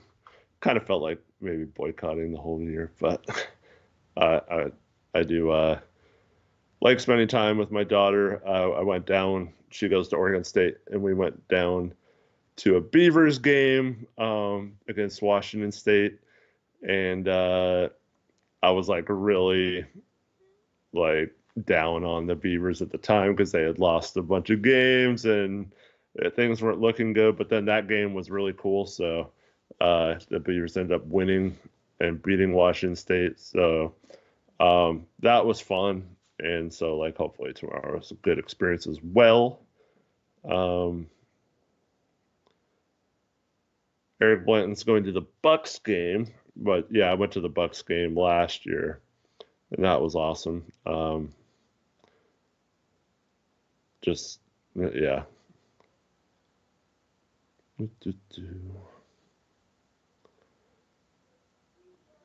David Chavez says, "Get people to boo Chauncey with me." I don't think I need to do that. They're gonna.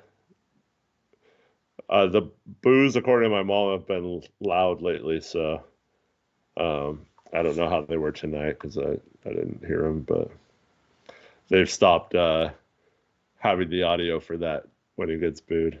uh,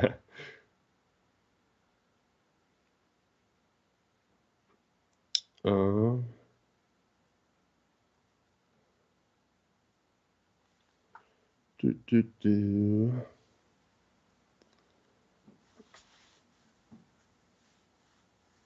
Yeah, weekend crowd tonight. My mom says it is getting louder, but yeah, I don't know.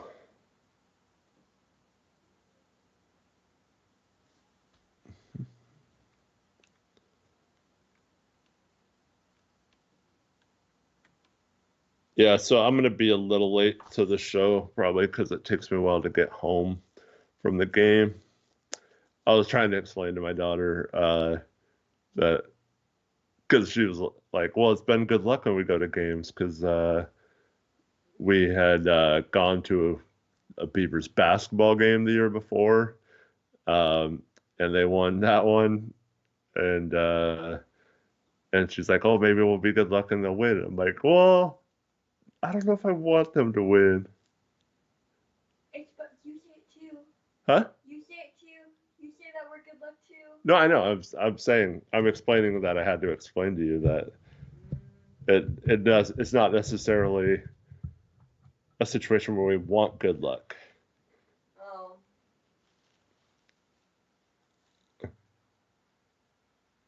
I'm going to be a chatter tomorrow night. What does that mean? Oh, you mean like in chat, just talking in chat? Yeah.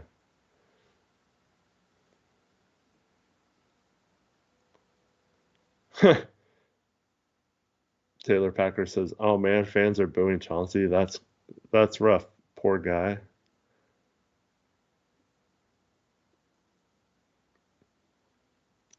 Yeah, I had to. My younger kids, I had to explain, like all last year, why I'm rooting for the Blazers to lose. Not quite at that age where they really understand, but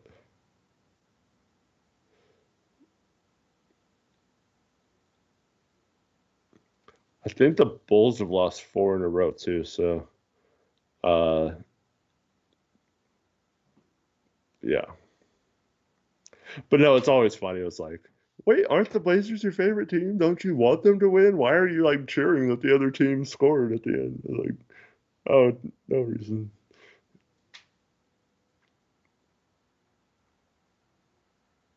Anti-competitive game.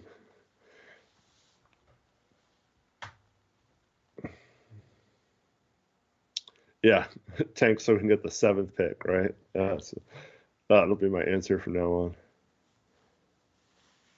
But no, I'm excited to I'm excited to go tomorrow.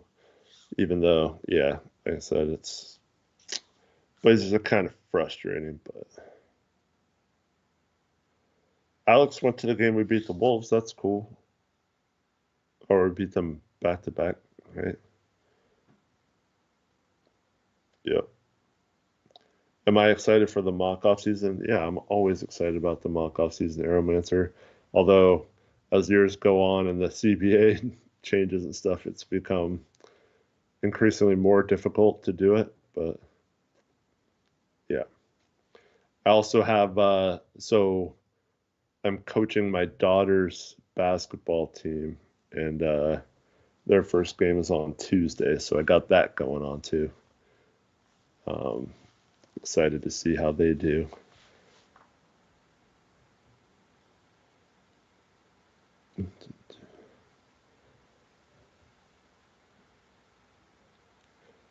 But it's a third and fourth grade team, and she's a second grader, so uh, yeah, don't know how she's gonna do this year. Eric's probably gonna run dribble handoffs. Yeah, I only do dribble handoffs, and you have to be going away from the basket to do it. Yeah, coaching them how to be a future Blazer.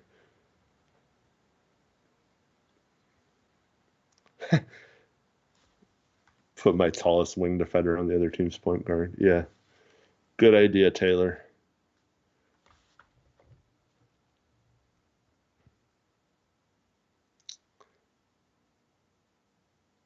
Yep.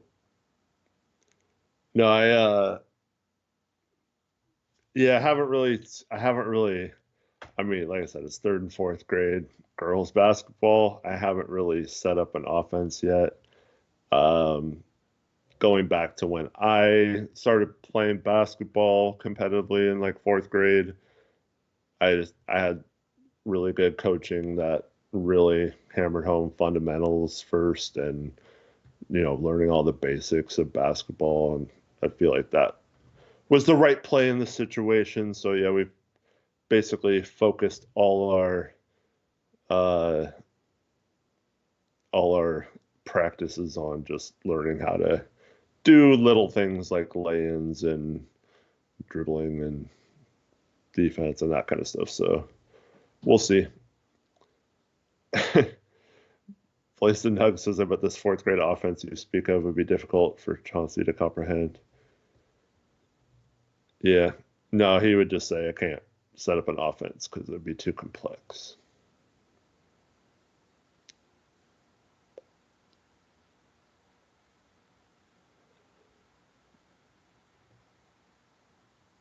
Alex tried coaching last year with his mom. It didn't go well. I also coach soccer now. Somehow I did that. Um, yeah, I like coaching soccer. I think it's fun. We'll see how that goes this year. Yeah. Sorry. Tuesday is a very crazy day for me. And just so you guys know, both Tuesday and Thursday this week, the streams are going to be later in the evening, even though they're like 4 and 4:30 games. Um, so on Tuesday, my daughter is also on a competitive soccer team that has practice from 5 to 6. Her game is 6 to 7, and then my son's game is 7 to 8. So, and the Blazers play at like 4:30 that night. So, pretty busy night. So, get home and then do the stream, and yeah.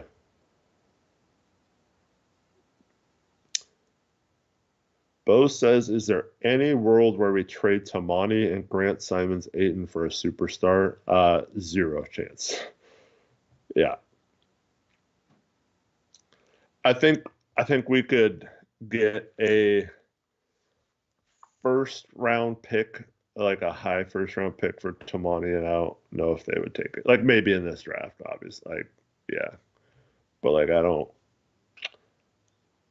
think they would take that right now. I think they like Tamani too much, but I don't think they're looking at a trade for a superstar for those guys. Like, who who would they possibly target for those guys? Like Brandon Ingram, Jimmy Butler, like I don't think any of those guys they have interested in. Hey Tori, welcome back. Yo. So you're talking about schedule next week. I'll pull that up. We got this is a this is a rough schedule for doing post game shows, man. Tuesday and So Thursday. many games. 4:30 and 4. All right. So those post game shows are gonna go live like 8:30 or 9. So like I'm busy till 8 or 9 basically. And I asked Eric, I'm like, hey, do you wanna run the post game shows on those days? And he's like, no, I'm busy till 8:30 as well. So we're just gonna start it like let's see, 4:30. That game will end at 7, so we'll start that like an hour or two after, and then the 4 p.m. tip off will be an hour and a half to 2.5 hours later. So just stick around. Early tip off times, especially during the week, may be a little tough on us, but the last stream we started an hour or two later, you guys still showed up for, so, and I know a lot of you watch back the streams afterwards, so, we do post-game shows for every game no matter what, even if it's a little bit later, so that's what we're looking at for Tuesday and Thursday. Yeah. We have another one tomorrow. That will be members night tomorrow, by the way. I was going to do it tonight, but we didn't have anything for tomorrow night, so moved it to tomorrow night. We're supporting the LA charities.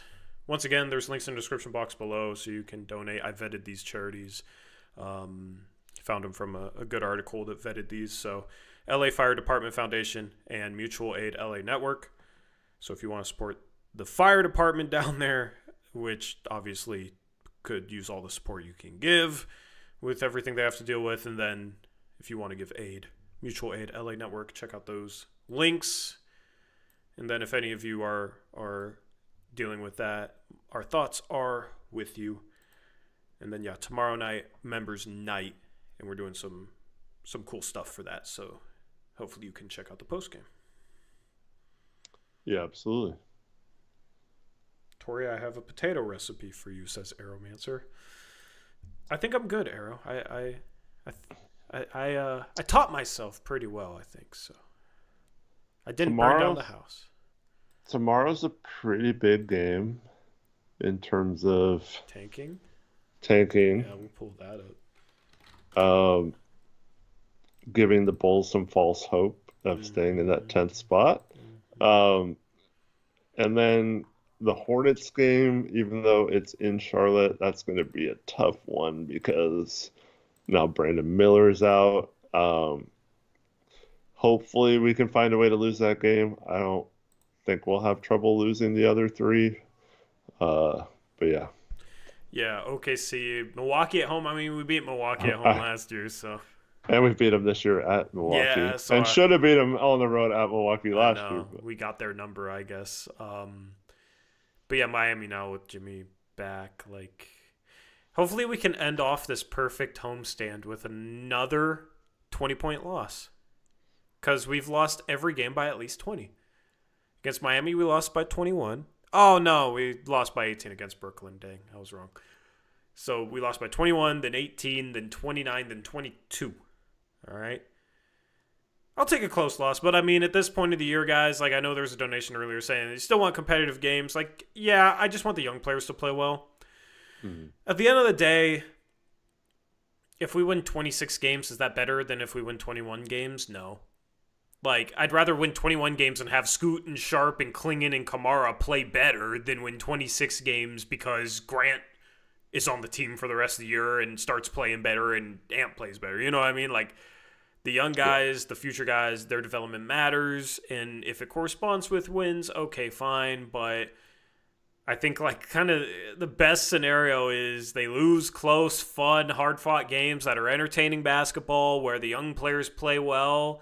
And, you know, you lose some basketball games because at the end of the year, it's all going to come down to this, unfortunately. Or fortunately, I mean, we'll see if we're fortunate. But in a rebuild, there's no way around it. Ping pong balls matter.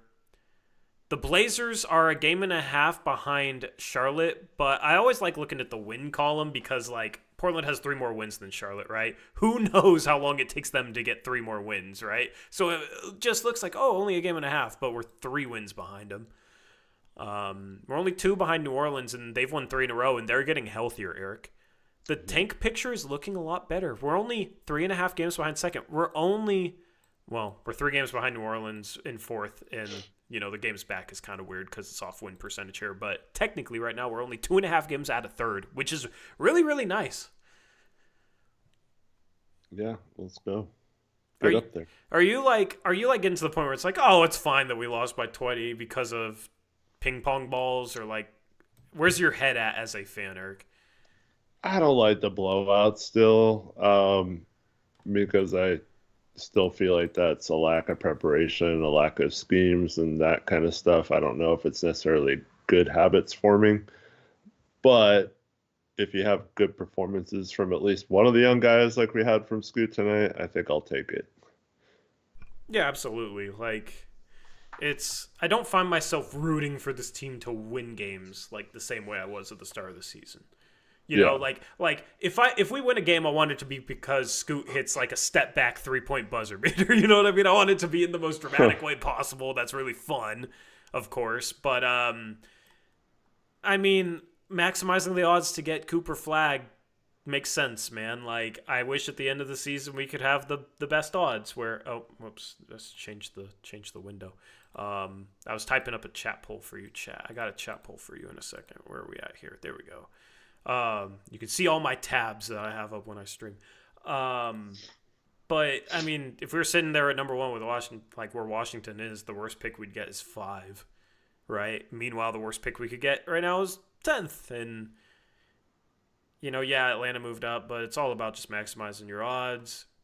But that's why I want to clear the deck, play the young players as much as possible. That'll lead to losing some basketball games, but it'll lead to good development as well, and that's what I want to see. I'd rather watch us lose by 20 playing the young guys than be competitive because we play Grant, Ayton, and Simons, 38 to 40 minutes. Mm-hmm. So hopefully you guys feel the same way. If you don't, let me know in the live chat, but it is nice that we're closing this gap, Eric. Losing 5 in a row, that's the benefit. Like, New Orleans in their last 10 is 6-4. I have a feeling they are going to mess up their lottery odds but not make the play-in. But they're getting healthier now, and when healthy, they're not that bad. No, Trey Murphy's been playing well. Zion's been playing a couple games at least. Trey Murphy's been playing well. Zion's been playing basketball, finally. Yeah. And then, is Ingram back yet? I know his return is right around now. I haven't seen whether he's been playing or not. Yeah, but yeah, hopefully that leads to us moving up in this tank race. Before we do the tankathon sim, I got a poll. Okay, so with Charlotte coming up and with us playing Houston tonight, I thought about this. Okay, You remember draft lottery day? We had an Amen Thompson versus Brandon Miller debate, and I think I did a chat poll. Right? Do you remember the results of that chat poll? It was, who would you rather have, Brandon Miller or Amen Thompson? And I think there's some context behind, like, we still have Dame. Who would be better for Dame? Like, year 1, year 2. I don't remember the results of that poll. If anybody in chat remembers, let me know. But I think it's, like, interesting because both those players have been pretty good and, like, maybe exceeded expectations. Yeah. So it's like, has Amen closed the gap? Because Amen's been really, really good this year for Houston. Or is it just both players have overachieved the same amount? You know what I mean? It's an interesting conversation, I think. Yeah, I think, you can make a case for either one. Obviously, Brandon Miller's have more opportunity to do well.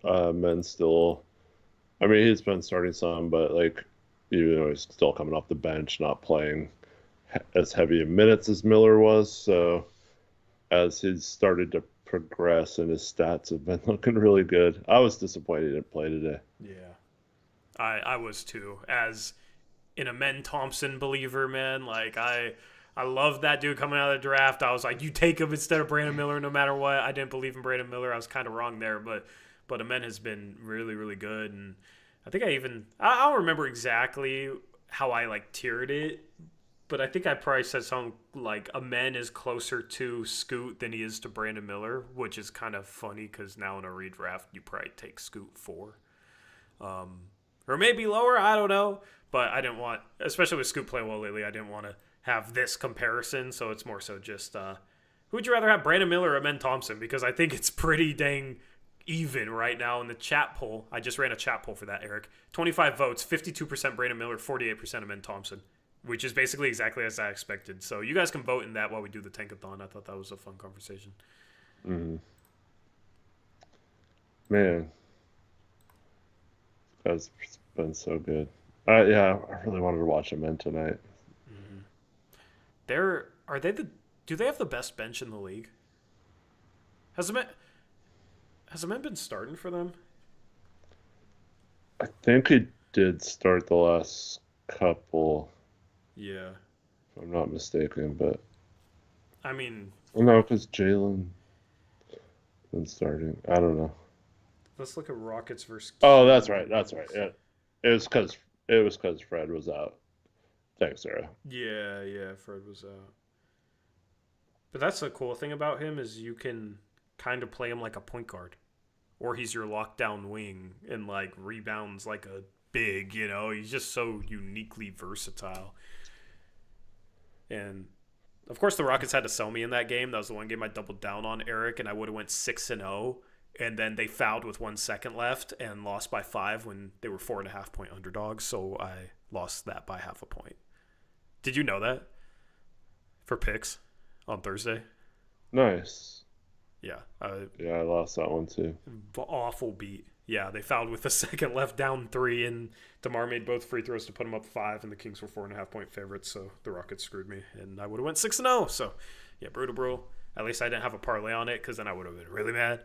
But, yeah, here's the Tankathon sim. It's the teams down here. You look at, 19th and 11th is separated by 2 games. 23rd and 11th is separated by 3 games. So, this whole range right here is very jam-packed. So, very subject to change. Let's simulate it. Eric, I have a feeling we're going to get lucky today. Do you have that same feeling? Oh, yeah, we're getting lucky hard. All right. 14, Houston via Phoenix. 13, Golden State. We'll see if I jinxed it. 12, Sacramento. 11, Miami. 10 is San Antonio. So far it's chalk. 9 is Chicago. 8 is your Portland Trailblazers moving down 2 spots. Honestly, Philadelphia keeps their pick. Yeah. And OKC gets screwed, and Brooklyn moves up into the top 4. Is it bad that our awful luck in Tankathon being at this spot has made me ready to tank again? No, I get it. This keeps happening, man. This keeps happening. So it's brutal stuff. Brutal stuff. 7 is Charlotte. 6 is New Orleans. 5 is Washington getting screwed. So you also add Toronto and you add Utah to that. At 4 is Philadelphia. At 3 is Toronto. At 2 is Brooklyn. And at 1 is Utah.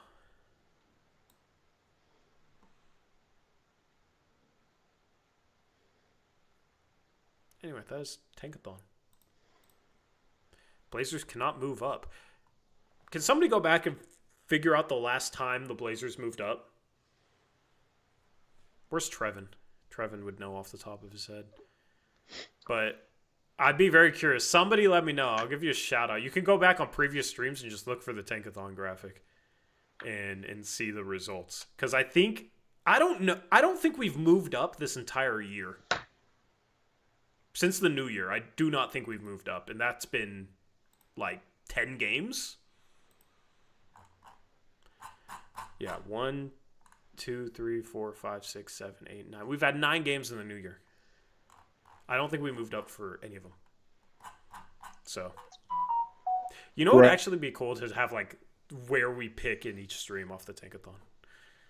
Go ahead. Yeah, just chart it. Yeah, That's just what you chart should use their whiteboard for. I know. Oh, well, I was thinking about getting like a rolling whiteboard that I could like pull out of the closet behind me, which would be pretty cool. But Brad says Tankathon knows we're destined for failure. Honestly, I've just accepted it. no, you don't accept it. You fight back by losing as many games as possible. Yeah. That's how you fight. Speaking of whiteboards, I ordered one of those like clipboard ones with the basketball court and dry erase. For coaching? Yeah, Nice. ordered one of those today. You're gonna use it on stream? You're just gonna draw like a Just hold it line up. back and forth above the arc, like this is Chauncey's offense. I was There's like 5 handoffs in here. Yeah, I don't know if you heard that when you were gone, but someone asked if I was going to run dribble handoffs. And Yeah, I heard that. That was funny. yeah.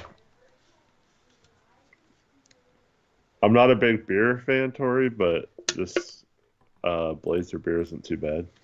Oh wait, let me see it. Let me see it, Ken. Rogue. Oh yeah. I'm not a beer fan either, so maybe I have to try it just to see if I would like it. I tried to go to Buffalo Wild Wings to watch the game today at like the start of halftime because it was the Lions game was coming to an end. And I'll be like, oh, okay, people will be leaving, so it won't be that packed. You know, I was thinking it's gonna be packed because the Lions game, and I get there and I walk in and it's like UFC's on the screen, and I'm like, oh no, and there's just no tables. And they're like, yeah, it's gonna be an hour. I'm like, I'm thinking like I gotta do a post game show in an hour. I can't sit there. I would never sit there waiting for an hour for Buffalo Wild Wings, but it's kind of enjoyable to go like watch part of a game at Buffalo. Yeah. Every now and then. So I try to do that today, and with the NFL playoffs, I completely forgot UFC every freaking Saturday night, and it's a madhouse in there. Yeah. So.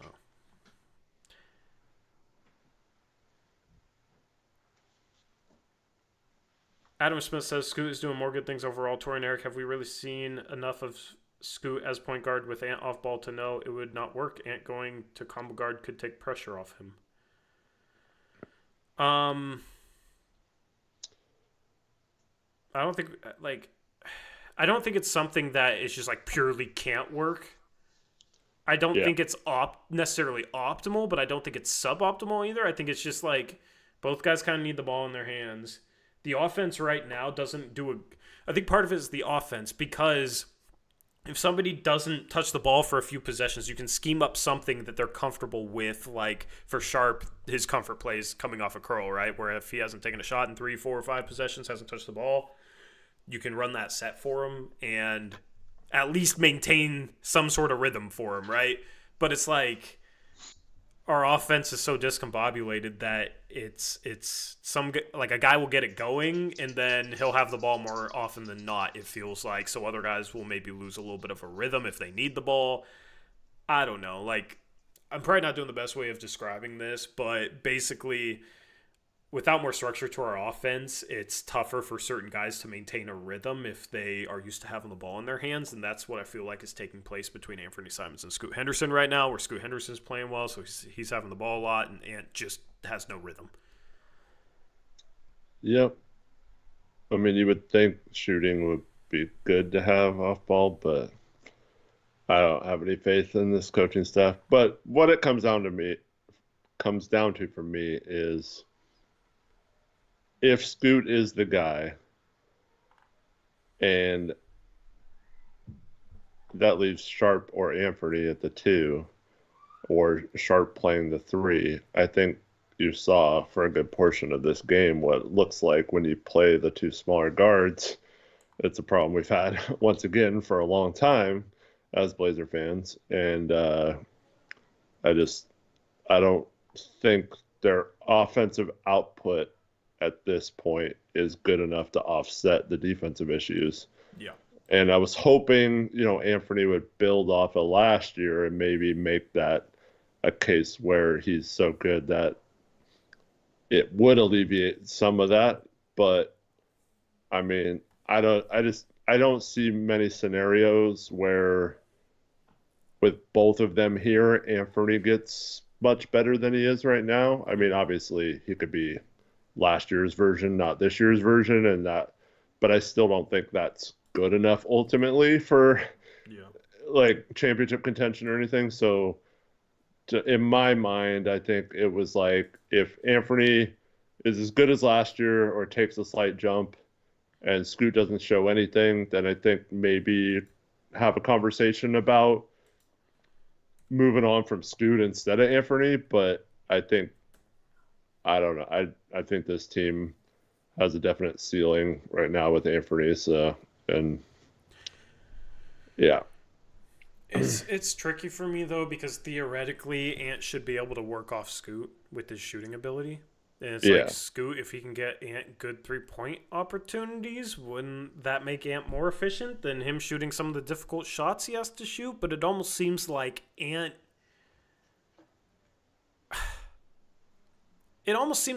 needs to take tough shots to be efficient, which is like a complete contradiction. But it's like he gets going off of tough shots. You know what I mean? Like, he gets going off of like, oh, I'm going to go drill this mid-range pull-up in this dude's face. Whereas if he's getting easier shots, sometimes it seems like he's just not he doesn't make as many. It's strange. It's a complete enigma. I don't know.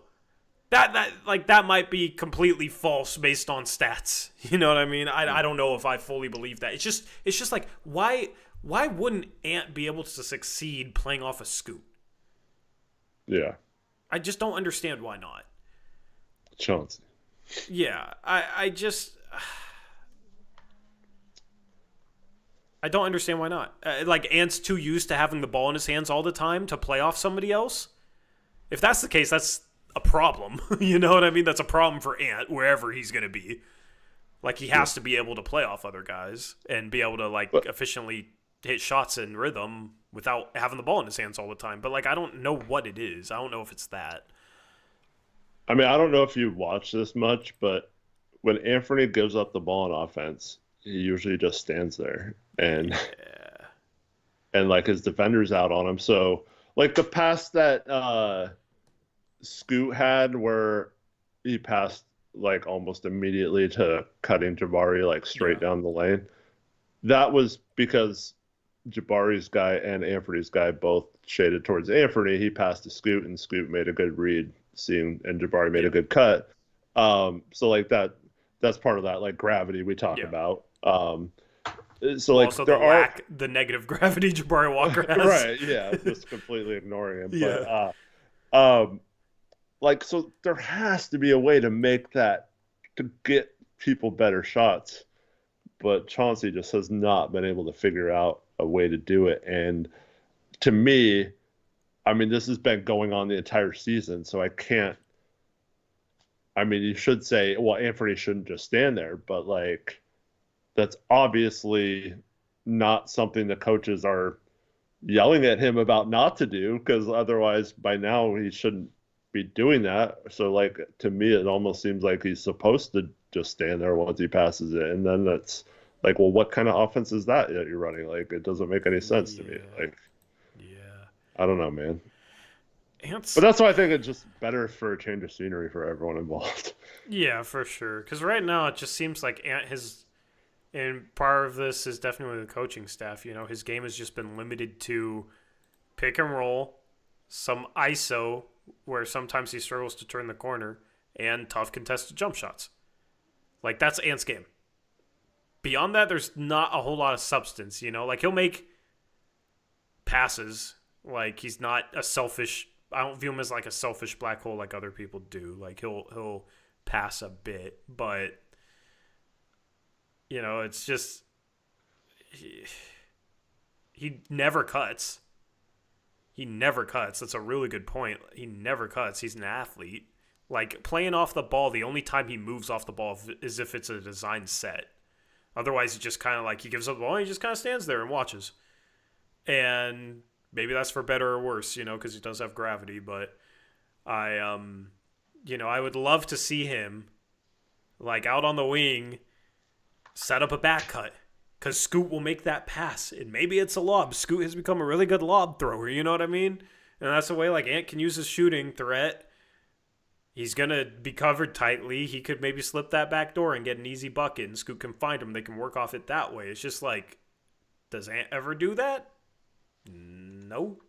Like Dame would do that all the time with Nurk. You know what I mean? Yeah. Where Nurk is a big, but it's still like Nurk in the middle of the floor hitting a back-cutting Dame. It's like, what? Why doesn't Ant do more of that? Because defenders will guard him like that. So, Well, I do wonder, that's where it comes in with like Ayton clogging up the middle there, like hanging out. Like maybe those cuts aren't there, but like Ayton wasn't there tonight. But like, why isn't that part of the offense? Like, I don't get it. yeah, it should be like they should have if they want to run some freelance offense where they're not really in a set. They should start it off with, all right, if Ant and Scoot are in the game, or you can do it with Scoot and Sharp or whoever, whatever combo, right? Point guard dribbles the ball down, especially if it's Ant on the wing, because people respect his shooting. And Ant can either come off that handoff or set up a back cut and actually look for the back cut. But I feel like if they actually instilled that and implored Ant to back cut, he would still just always come to the ball and like come take the handoff. Mm-hmm. But that's just my own speculation. I don't know. I don't know exactly if that's something that they're trying to preach at all. And you think if they would, you would see it every now and then. So I don't know what's going on. But it's just like you got a guy that can really shoot the ball and defenses respect, and he has gravity, and you never see him back cut. It's just kind of wild to me, especially as an athlete that he is. Mm-hmm. Like we rarely ever get to see him use his jumping ability. Yeah, why don't they ever set a back screen lob? Yeah, attempt him. Yeah, yeah, especially with like how far out defenders guard him. I mean, you know, that back screener can be Sharp, and then Sharp can flash to the middle of the paint and catch a ball and maybe rise up for a mid range or like have a lane to the rim on the other side. Like, just get creative, man. I mean, this just goes back to the conversation about our offense that we always have. Yeah, I can almost promise you it's because Chauncey's trying to get, or he thinks it's the corner guys that should be the ones cutting, not Anfernee. Anfernee needs to stay out so the corner guys have the space to cut, not him. And so, like, because, like, I mean, why would you have not coached that out of Anfernee by now? You've been with him for the entire tenure. It's like 3.5 years now. Why would you not have coached that out of him if that's something that you want him to do? So I can't conclude anything other than he wants him to be out on the 3-point line to space the floor and keep his defender out of the paint area. So, like, I don't know.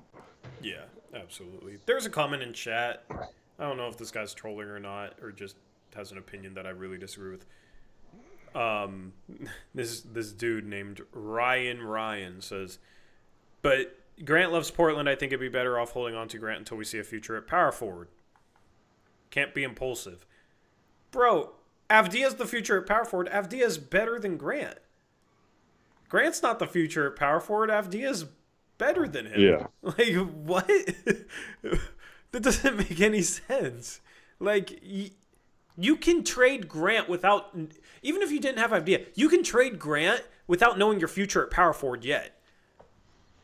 Because at some point you're going to find it. You know that Grant is not the future at power forward.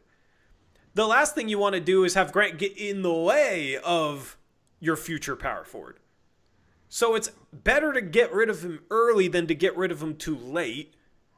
Especially when last year it's like you probably could have gotten more value for him, so you should have got rid of him. Because you could have cashed in more value for him. He's played terribly this year. He was never going to really raise his trade value. His play, if anything, has lowered it tremendously. So it's like, well, okay, you trade him. Who cares if you start Chris Murray at power forward? You're 13-28. You suck. Like, it's not going to change anything. It's not going to change anything. So you don't need to find your future at power forward to trade a veteran in a rebuild. You don't the future at power forward. Denny, maybe? What are you talking about, Ryan? Yeah, I mean, shoulda, woulda, coulda, can't go back in time. I mean, shoulda, coulda, woulda. We don't have to go back in time. That's what I was saying back then. I didn't have to. This isn't hindsight. This is what I was saying back then. So yeah, they should have, and that's what I was saying. So, but they didn't. And this is entirely my point. Like, you don't have to have your lineup set for the next decade, or keep a hold of Jeremy Grant making $30 million a year. You can move Grant and not have that position set. I don't know why, like, so many people get stuck in the mindset, like, you got to keep Grant because you don't have another option there right now that's that good, which is false because Denny is better. But let's say if you didn't have Denny, why is that the mindset? Because that's the mindset that goes behind trying to be competitive. They're not competitive no matter what. So why are you thinking of it in terms of, like, we don't have a Grant replacement, so we gotta hold on to Grant until we find that Grant replacement? Like, we're 13 and 28. We're 13 and 28. So the thinking, the mindset is just wrong. The mindset should be, how do we set ourselves up for the future? How do we set ourselves up for 3 to 4 years from now? We can start setting ourselves up for that right now, so that in 3 to 4 years from now, we're not sitting here saying woulda, coulda, shoulda, woulda, as if it's just hindsight. No, like, have some foresight instead then, and set yourself up for 3 to 4 years down the line. And you do that by not hanging on to these types of guys. So yeah, I just really disagree with that. Also, Amen wins the poll 52% to 48%, 82% of the vote, or 82 votes. That's interesting. Yeah, go ahead, Eric. And then the other thing is,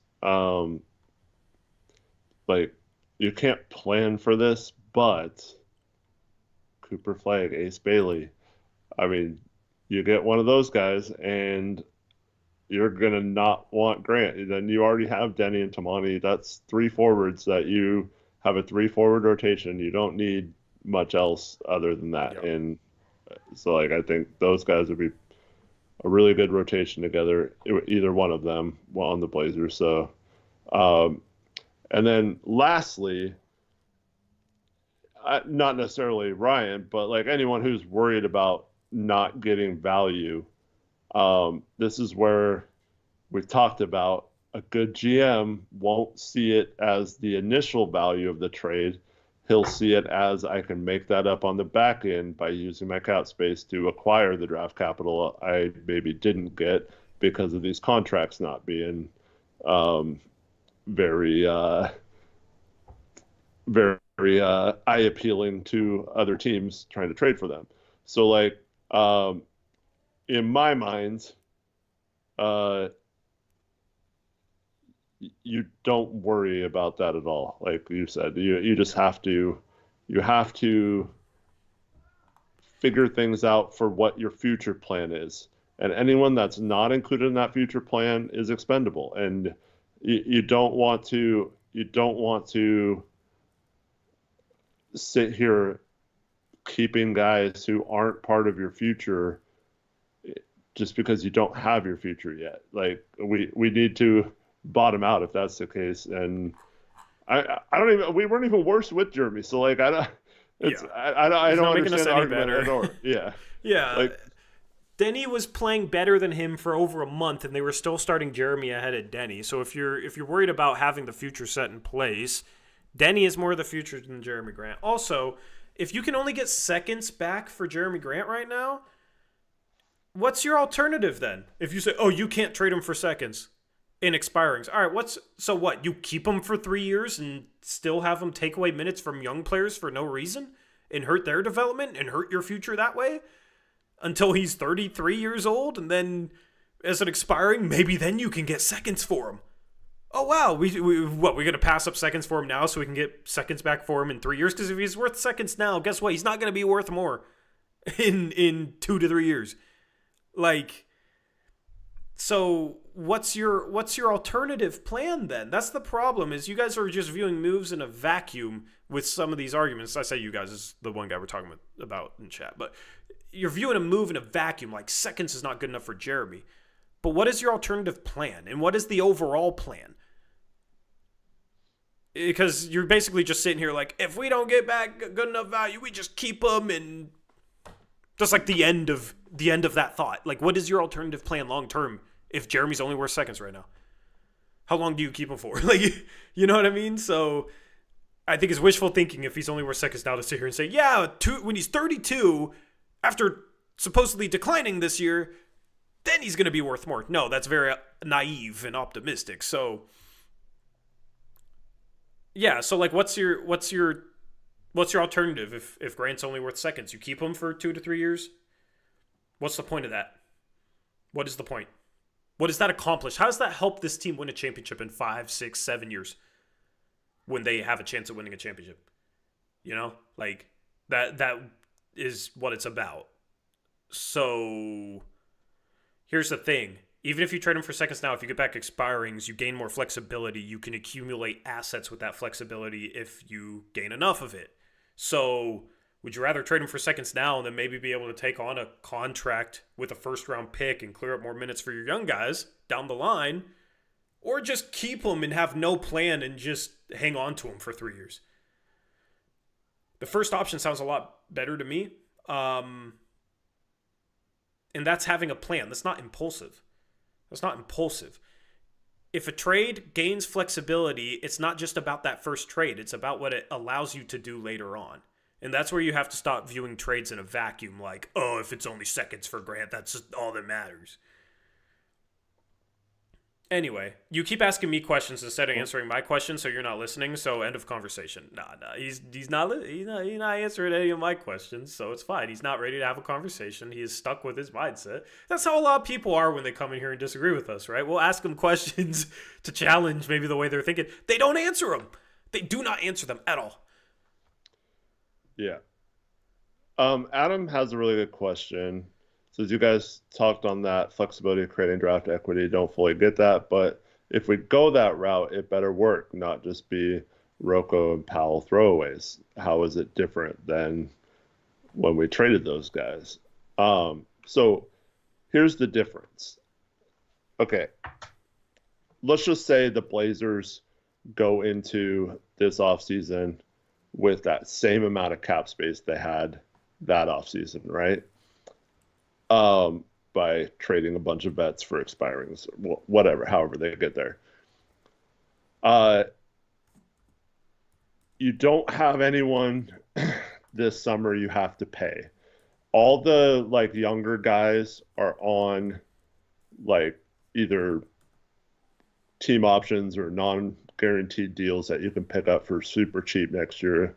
Tamani, Chris, we've already picked up for next year. I think Jabari still has one more year. Like any of those guys, like I'm not even saying we're keeping those guys. I'm just saying like any of those guys we can keep. Banton, I think, is the only one who doesn't have at least a contract that we could pick up for next year out of all our young guys, right? Am I missing someone? I don't know. Because like Robert Williams is under contract. Yeah. Denny, Tamani can have his option picked up. And will have his option picked up. Scoot and Sharp are obviously on the roster. Klingon is still. So we have all those guys. We don't have to re-sign anyone. The summer we had that cap space, we had to re-sign Nurk and Anfernee. So just knowing that was the case ahead of time, we told you guys we weren't going to have cap space because there's no way we weren't re-signing those guys. We weren't going to let them walk for nothing. So if you have cap space this year, it's also a new CBA in which it's already proven that there are going to be teams that absolutely, like, look at the Phoenix Suns trade the other day. Just one trade for them. They didn't even give up a first in it, and it saved them like $20 million or something, and they got a pretty decent player in Nick Richards. And so yeah, $20 million when you take into account luxury tax payments. Right? Yeah, they're apron payments and stuff. So there's going to be teams that do that or have to do that to get under a certain apron to even make a move this offseason or use a mid-level exception or sign people in the buyout market. You can't even sign if you're over the second apron anymore. So like there's lots of incentives for teams to dump salaries in certain situations. And if you are a team that can take advantage of that, like the Spurs did with Harrison Barnes last year, you can add draft capital by taking on these bets or bad contracts while not changing your future at all now. Like you have your players on your roster. You're going to draft another player, hopefully with a high pick in this draft, and those guys are all under contract. So there's no one you have to pay a ton of money to take up that cap space. You can know right now at the trade deadline this summer I have $30 million in cap space or whatever it ends up being, or I have a $15 million trade exception or the mid-level exception as a trade exception that I can use this summer to acquire a bad contract and pick up some draft capital. You can go into it knowing every time you talk to a team, I'll be a facilitator. I'll be a facilitator. Whereas those other years, we couldn't be a facilitator because we didn't actually have that cap space, and we had to plan knowing that we were re-signing players that didn't have it. So we have a situation here where we can actually take advantage of it, and it's not fake cap space, it's actual cap space. And we're just hoping they see that logic in it versus having to win the trade immediately. Yeah. Did that answer make sense, hopefully, for the person that asked that? Because it's a complicated process, right? It's a complicated thing. But I think, like to summarize, that Norman Powell trade didn't actually create any flexibility. And we also were trying to win with Dame by giving away good players while getting nothing back. Also, when you're taking on bad contracts for assets, normally that's what rebuilding teams do, not teams like trying to put together the final pieces to try and win it all, right? And then the cap space, was fake. Like, we didn't actually get flexibility. He preached flexibility. Cronin preached flexibility, but we didn't actually get flexibility out of that. Also, you could easily make a case that, like, Norman Powell had better deals available for him, or that would have been available for him, than Jeremy Grant would, because Jeremy Grant's making $12 million more right now, and look how much better Norman Powell looks right now than him, right? Now, also a big problem with that deadline was Portland also threw in Rocco, also took on $4 million of dead money for Eric Bledsoe's contract. Also, they made that trade 6 days before the trade deadline, where they didn't scour the market for Norman Powell trades. And they traded him 6 days before the deadline. Like, they could have waited on that trade. That trade was always going to be there. Always going to be there, because it was such a win for the Clippers. Yep. So why'd you make that trade so freaking early, right? Like, nobody's saying, you have to trade Grant right this second. But also, Norman Powell wasn't blocking any young players that we were trying to develop, right? Jeremy Grant, he's playing ahead of Denny Avdia. Denny Avdia was having games where he's the best player on the floor and only playing 25 minutes, 23 minutes. Because you had Jeremy Grant starting and playing 35. So there's a lot of reasons why it's different. And hopefully we were able to answer that question as best as we could. Chad, do we answer that question well? It's always tough to explain the intricacies of the CBA in situations like these, but we try our best to be detailed, but also hopefully make sense. Adam Smith says, "Good info, big talk. Love to see it." Yeah, so big differences there, but I mean the whole expiring contract thing and opening up flexibility in order to accumulate assets, that seems to be the biggest disconnect with people that think we should hold out and keep Grant, is they don't understand that aspect of it. So, did you see the shoes Thibault was wearing today? He wasn't wearing shoes. Or wait, were they shoes? Do you call those shoes, Eric? Did you see those? No, I don't think they're shoes. Those were Those were like a glove. Yeah. A foot glove. Bro is really a weirdo. I mean, I wouldn't insult him like that. It's like there's a lot of people that believe in like being grounded to the earth and like that sort of stuff. And I mean, I don't really understand it, but I'm not gonna like look down. I'm not gonna judge that. Like, it's, you know, the only reason why I would judge that is because I don't understand their point of view, right? So I'd rather just be like, all right, I don't understand your point of view, but like that's just because I'm not you. You know what I mean? That's your thing. More power to you, right? Like, I don't like judging people for that sort of stuff at all. He's a cool guy. He's a cool guy for real. And I don't know, like something like that. I actually think makes him a little bit cooler, just because it's a little quirky, like in a cool way. You know what I mean? It's You don't want to be a cookie cutter person, right? Like it's boring if you just are, if your whole personality is predicated upon societal norms and predicated upon what you think is normal, and your whole personality, the things you like, is all about you trying to fit in. Basically, you're basic. I don't think that's as cool as something like that. So keep Portland weird. Exactly.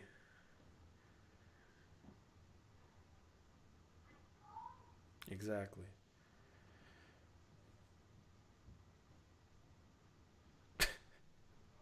Anyway, next stream tomorrow. It's been a good post-game show. We keep going longer and longer, man. I don't know what happened. Like, I guess, are increasing our stamina. We'll go longer than the Blazers show. I know, it's crazy. But hopefully you guys have been enjoying the streams. Is there anything we could do to improve the streams? We'll take feedback. If you want any life advice questions in the last 5 minutes, we'll take those as well. Nice. I'm not going to read that, everybody. What is normal? I mean, normal is like... It's a good question. It's hard to define, but, you know, there's like societal norms. And wearing those shoes definitely goes outside of societal norms. Go ahead.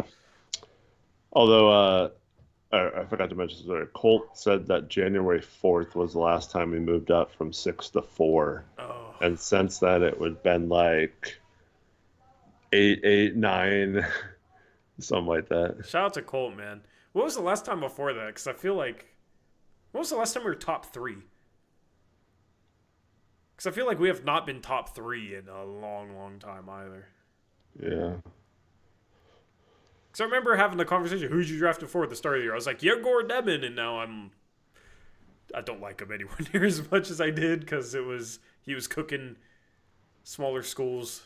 It has struggled against bigger schools. Eric, we've done our big boards. I don't know what the hell I think 5 through 18. Yeah. There's just not much gap to me. Like, I know I like Derek Queen. I think I like Fears, but there's like the lack of 3-point shooting, and then there's some fear turnovers. Yeah, but he's also very young, so I don't know. But he's a 28% 3-point shooter, but he's 84% from the free throw. I don't know. I think I like him, but there's some red flags there. And then, I mean, I don't know, Maluas, Knipple, they're not big upside guys, but they're safer. I don't like Serif. Asa Newell, I think, might end up... there's a chance at the end of the year Asa Newell's 5th on my board. Outside of my top 4, I just don't know. I'm tempted to put Edgecombe back up, because at least he has upside over some of these other guys, even though he has his red flags. But, at least he's been playing better lately. He's had 3 good games in a row against legitimate opponents, so I like to see that. I watched that Georgia... Who did they play today? Auburn. They almost beat Auburn. Yeah. I watched that game. Newell's giving me some lively vibes. Yeah, but also I feel like he might have a little bit more offensive juice. Mm-hmm. He's only shooting 28% from 3, but I don't know. My gut says he might have a little bit more shooting upside than Lively. And he's a little smaller. So that's the thing is like, is he best as a center or does he need to shoot so he can be best as a power forward is my thing with him. Yeah, measurements are still going to be a huge part of the equation. Yeah. I like him. Phylon the last 3 games has been bad. He's had 8 points, and only 1 point in his last game. Only played 15 minutes, so... He had a good game today.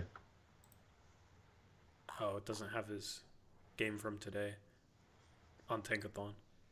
I watched that game this morning, too. Yeah, I watched, like, bits and pieces. I watched a little bit of that game, actually, too. It's just a blur all day as I, like, check in on a bunch of different games. And then football and... Yeah. But I know Jace Richardson's getting some love. Have you watched him at all? Michigan State. He shot 47% from 3. Only 2 attempts a game, though. Yeah, I haven't watched Michigan State yet this year. I mean, I've seen highlights, obviously, but, like, I need to look a little bit further into him. Yeah. Yeah. I don't know. Like I think I'm starting to figure out like 5 on down through the rest of the first round. I'm starting to figure out which guys I don't like more than the guys that I really like. If that makes sense. Yeah. Like I don't like Sorber.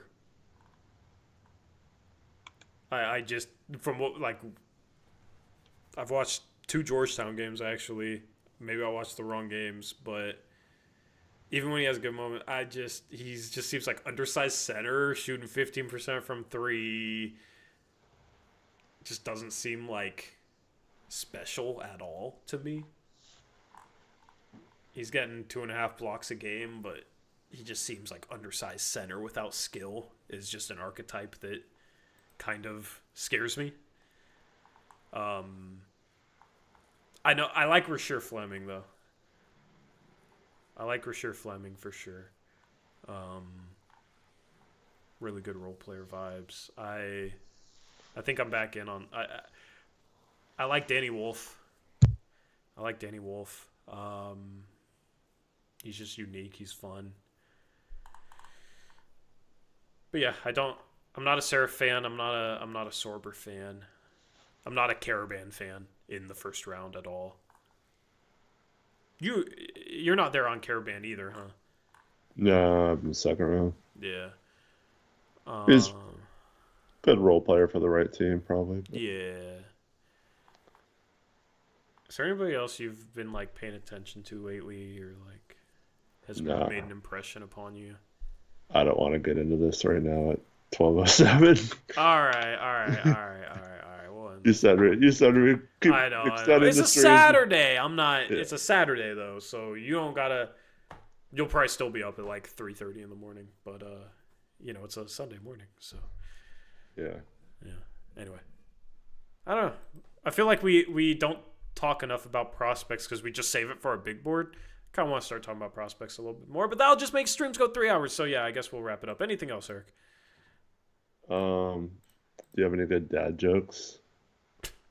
Ask Aeromancer. What's your favorite dad joke? I am not a dad yet. I don't have any off the top of my head.